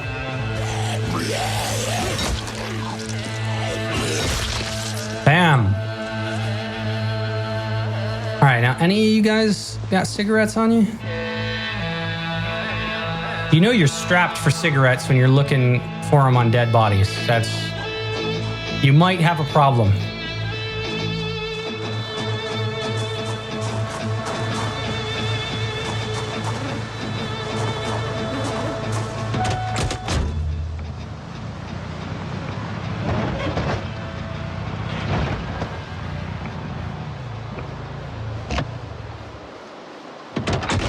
All right, let's open this seat. There's that generator. We'll take it.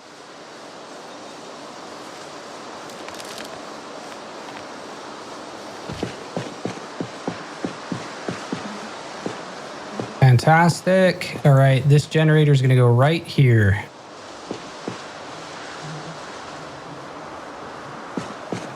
But we still cannot connect it. No worries though.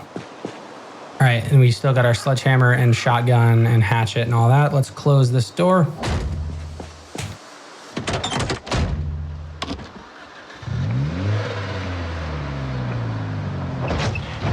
Yeah, see, awful odor. We need to get ourselves out of this space. Oops, we're unpleasantly hot. All right, we've gotten away from the dead bodies. We've dropped that generator off. So the last piece to that puzzle that we're missing is the generator magazine, and that is what we are going to attempt to do right now with the remaining daylight hours that we have. If you're wondering why I'm driving so slow, if this is your first time stopping by the channel, it is because I have the motion sensitive trait, which is quite possibly the worst trait in Project Zomboid. You can see I am feeling queasy because I've been driving 10 miles an hour. So I need to stop driving because I can get sick and die.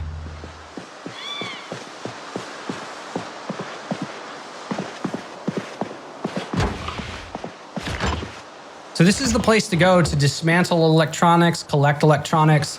Do these have propane? 1 hour and 30 minutes, 4 hours, 14. Okay, and there's a Z in here too.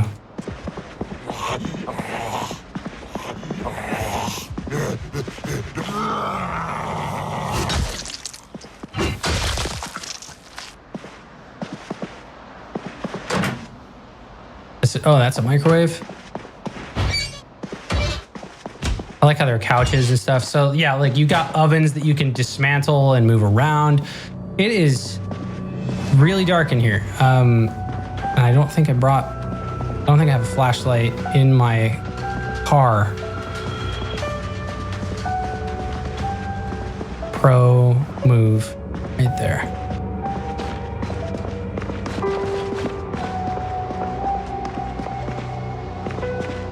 Red wooden chair, mahogany chair. All right, if I open, this is already open. So we got round table, toilet, red oven, industrial sinks, office chair. I mean, this was worth a try. My brother in Christ, it is so dark in here.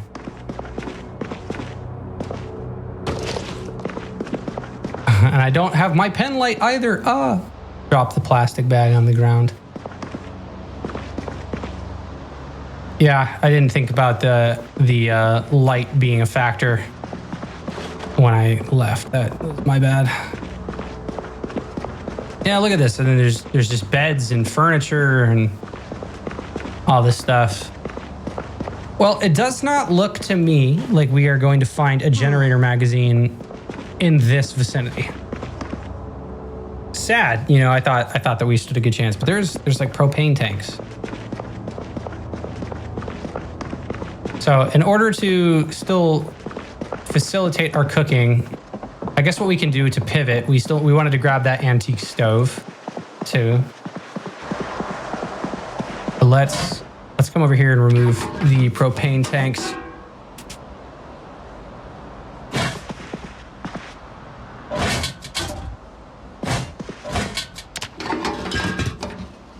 We'll collect all the propane that we can, bring that back to the house. Yeah, look at that, 14 hours, 59 minutes. And you need propane for welding. Another 5 hours. Yeah, we got a decent amount. Cool.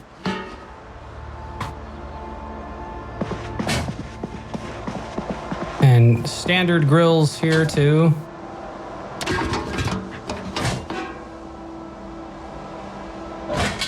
All right, these propane tanks, stack encumbrance, not bad, 13 point something.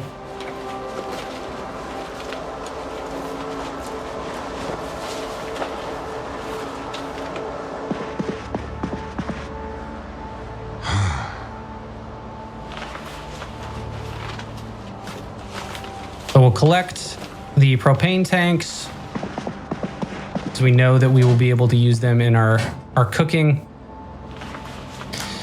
And then get the antique stove. I think that will probably wrap up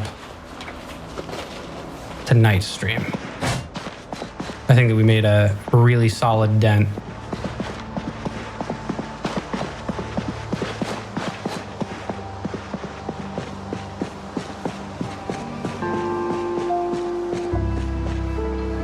All right, let's open this door. And then in the rear left seat, let's just take all of the propane tanks, shove them in the back seat.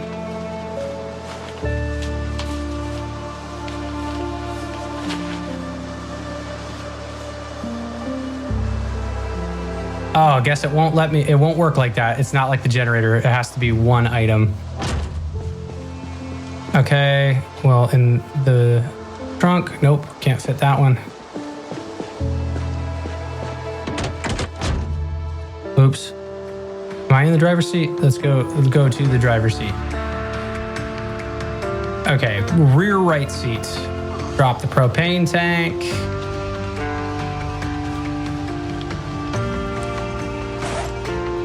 Sweet. Okay, cool.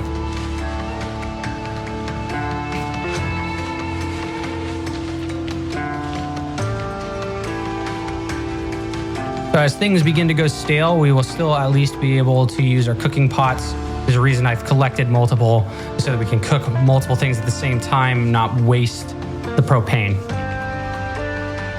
And obviously, if we didn't have propane, we could go just use standard grills. All right, we're a little bit hungry, so we're gonna eat our lettuce, cheese, and meat sandwich. We'll eat it all.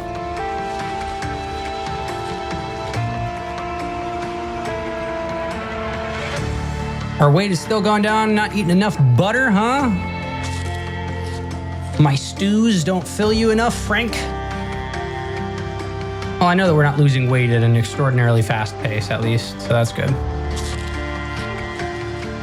Stuffed and just ravaged by mourning and desperation, and we are losing hope.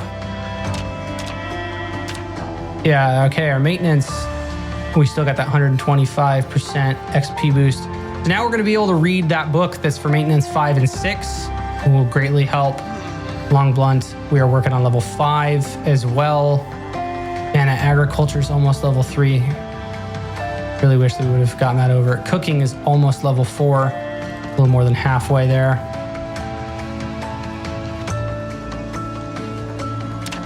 Okay, so here's the pivot.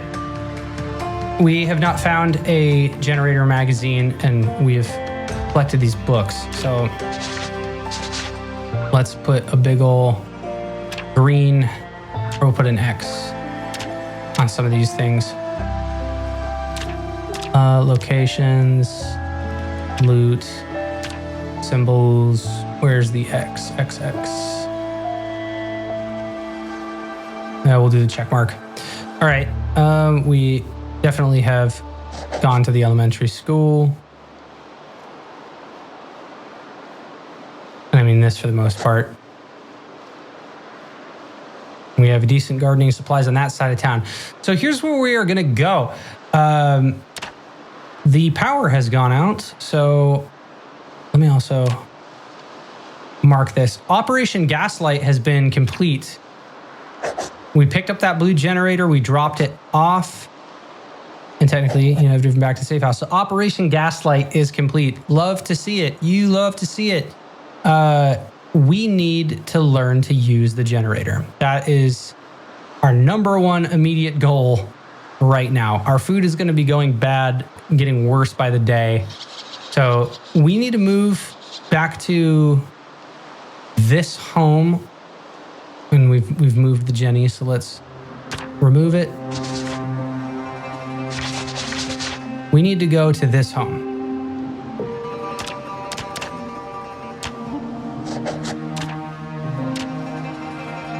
Old stove.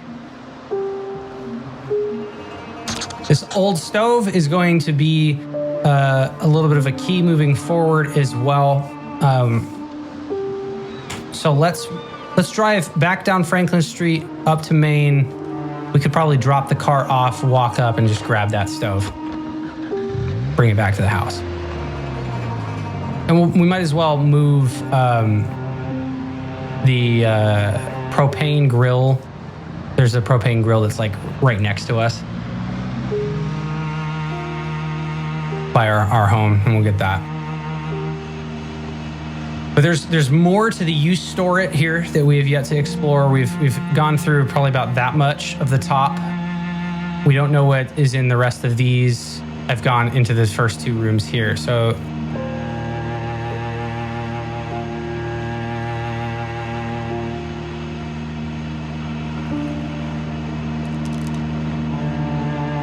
slow kill. Wow, that worked. Dude, when you're going 10 miles an hour and the Zeds don't see you, that is an interesting dynamic. And they're moving too slow. Nanny, nanny, boo, boo. We do have the keys to this car as well, but it has just completely been enclosed by trees. There's that nasty smell again.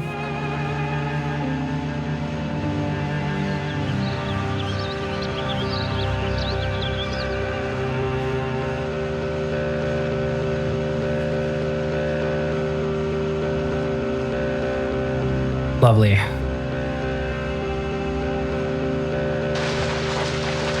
And driving off-road makes it worse, by the way, the sickness.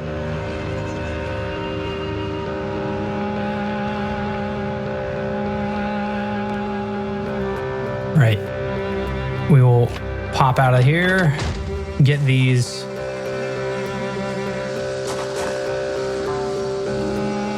Open that door. And we'll chuck the propane tanks inside this room.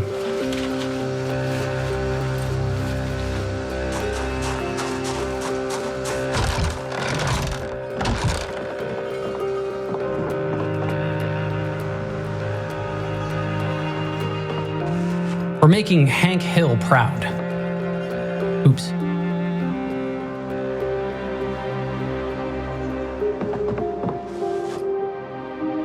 All right, we got a couple more propane tanks.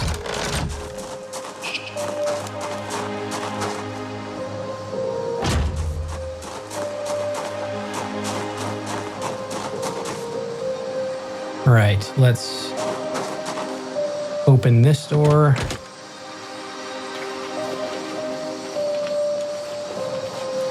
Oh, there's that pesky unsubscribed Moodle again. Darn it. If you're unsubscribed, don't forget to click the subscribe button. We'll make it green.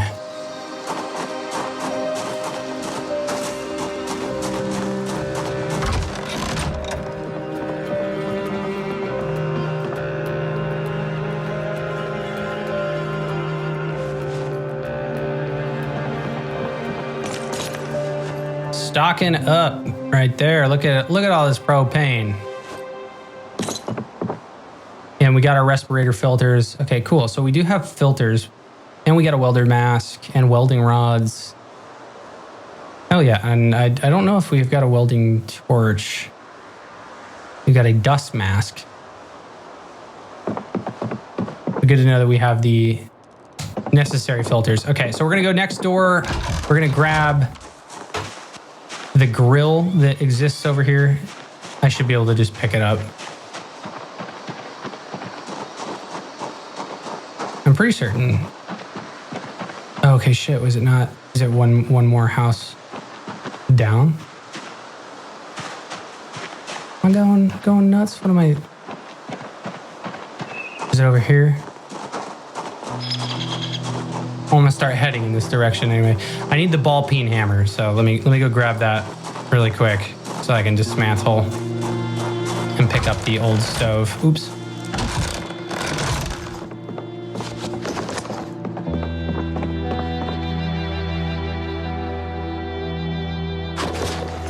All right, let's take a look. Ball peen hammer, Warren.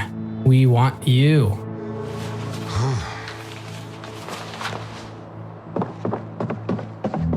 And you know what? We're gonna put this to the test. Try doing the same exact strategy.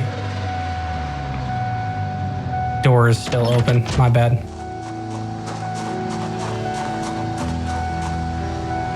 There we go. I can't believe I have not found antidepressants.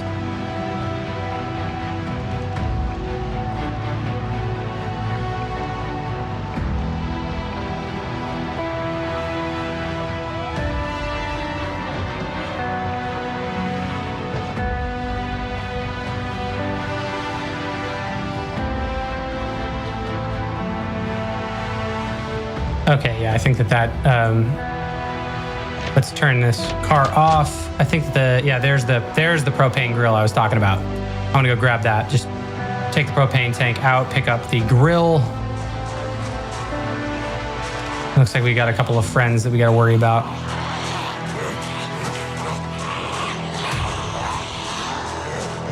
Make sure that we're not gonna get bamboozled by nobody. I ain't for the bamboozling.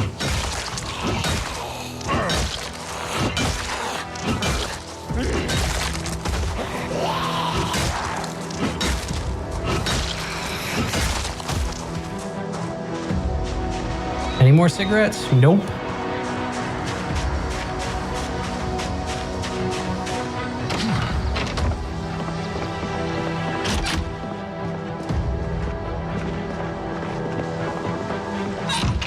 All right. This propane tank had 15 hours and 5 minutes. Heck to the yeah. All right, so we will pick up the propane tank, put it in the backpack. And then I will pick up the Hector Lopez barbecue. And to not hurt myself, I'm gonna walk around. Go out that front door. We will deliver it to the car.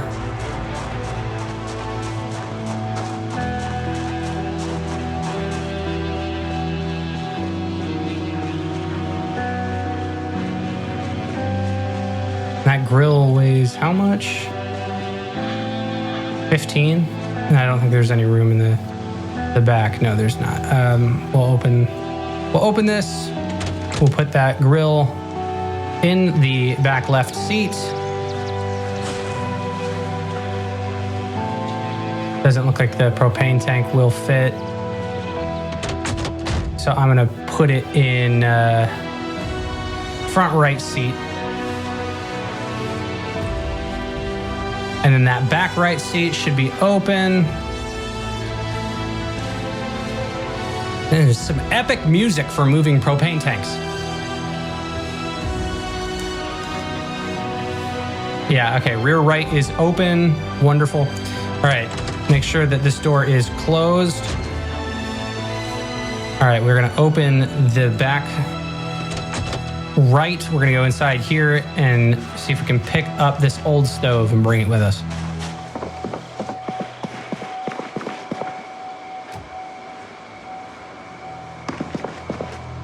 It has items in the container. Oh, it's just got twigs. Okay.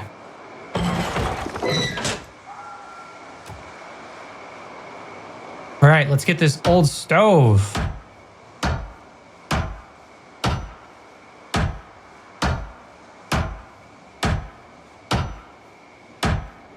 And with the electricity off now, we start really tapping into our survival skills. So we have to manage light now. So I need to be carrying around my flashlight. Our food situation, we are no longer able to just freeze our food. So that means like if we catch fish, things like that. Okay, hang on. Is there a guy there?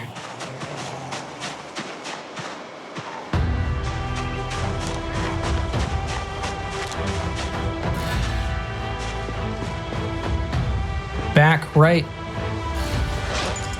Old stove. Put it in there.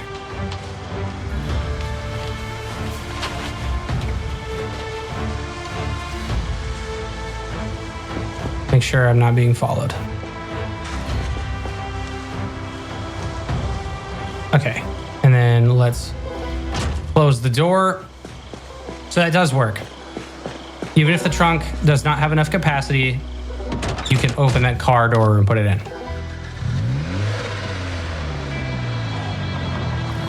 There was a Zed in that house. What? All right, hang on. We're gonna take care of him.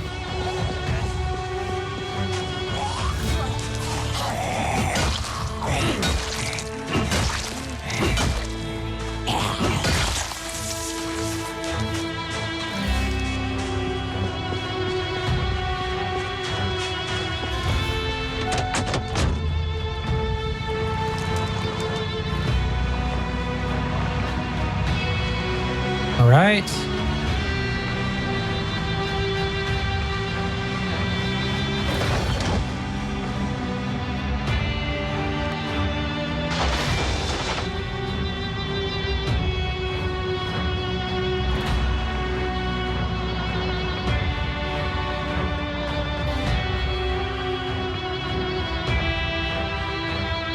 We will turn that off. Let's go ahead and open this door. Get our Hector Lopez grill. Grab it.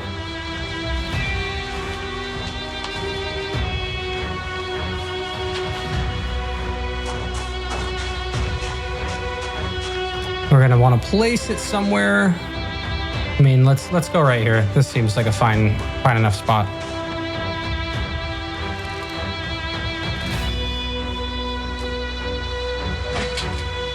All right, we are going to want to... Needs the propane tank. Is it in the car? Yeah, it's in the front seat. Thought I had it in my backpack. We will close that door. Let's get back in. Reach over, grab that propane tank. We'll put it back in.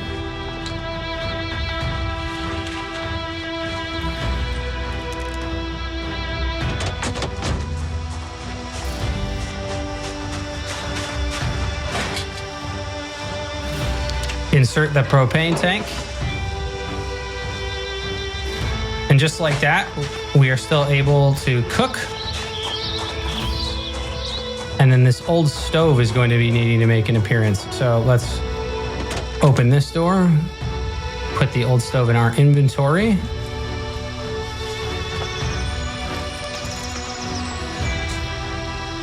Right, let's close that door. And at least for the time being, I was like, it's too dark. I will still put it in here. Probably right here. We'll put it right next to the fridge. Okay, place. And then there we go. Sweet.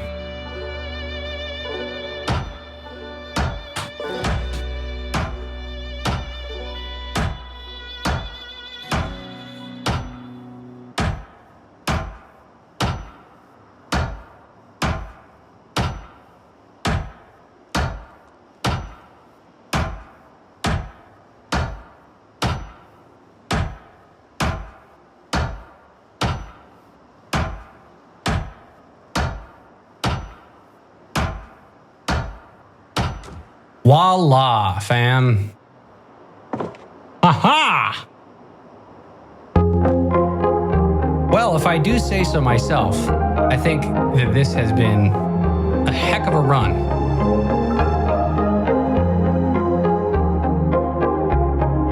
We have had an amazing journey so far with Frank Fultz. Let's pull up our map. All right, we have now collected our old stove, so we're gonna go ahead and remove that. Operation Gaslight has successfully been accomplished, my friends. So I'm going to remove these markings from our map. We have picked up that blue generator. We have driven it to the gas station. We have dropped off the blue generator. Or I guess we've dropped off a different one. Filled the car to full. We retrieved the 5 cans from Cortman Medical. We have filled what we had found, which was 9 cans of gasoline at the gas station alongside our car. We have retrieved all of our books from the school and we have driven them back to the safe house. All right, we're gonna get rid of the main objectives here. All right, let's start moving some things on our map. Number 1 immediate goal, learn to use a generator. The power went out and our food is going to go bad, or is going bad.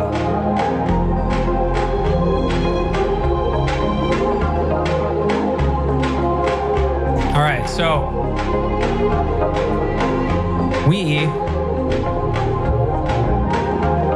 need to revisit.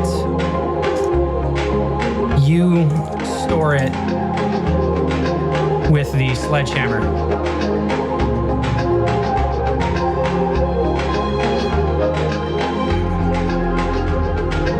We need to repair our window.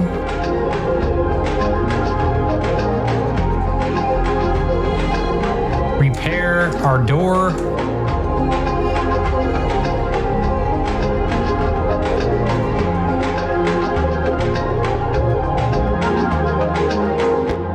And then, I mean, like, start tapping into some carpentry.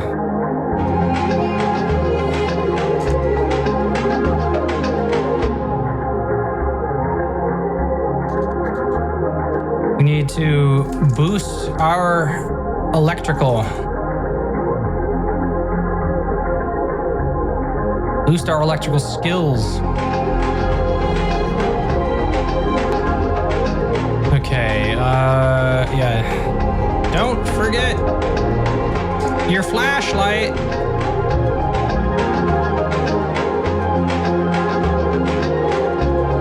Okay, in terms of the other things that we got going on, I think that this is, yeah, we need to read our books. Read up on our books we have collected. We can visit the bookstore.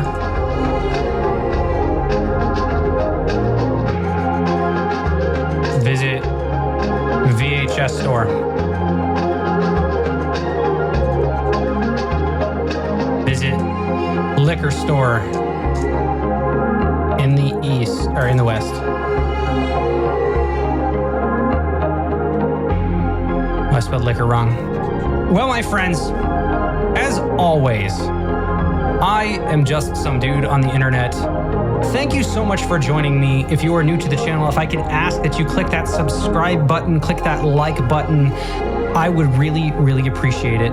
See you on Friday for some Life is Strange. I will see you all in the next one. Bye-bye.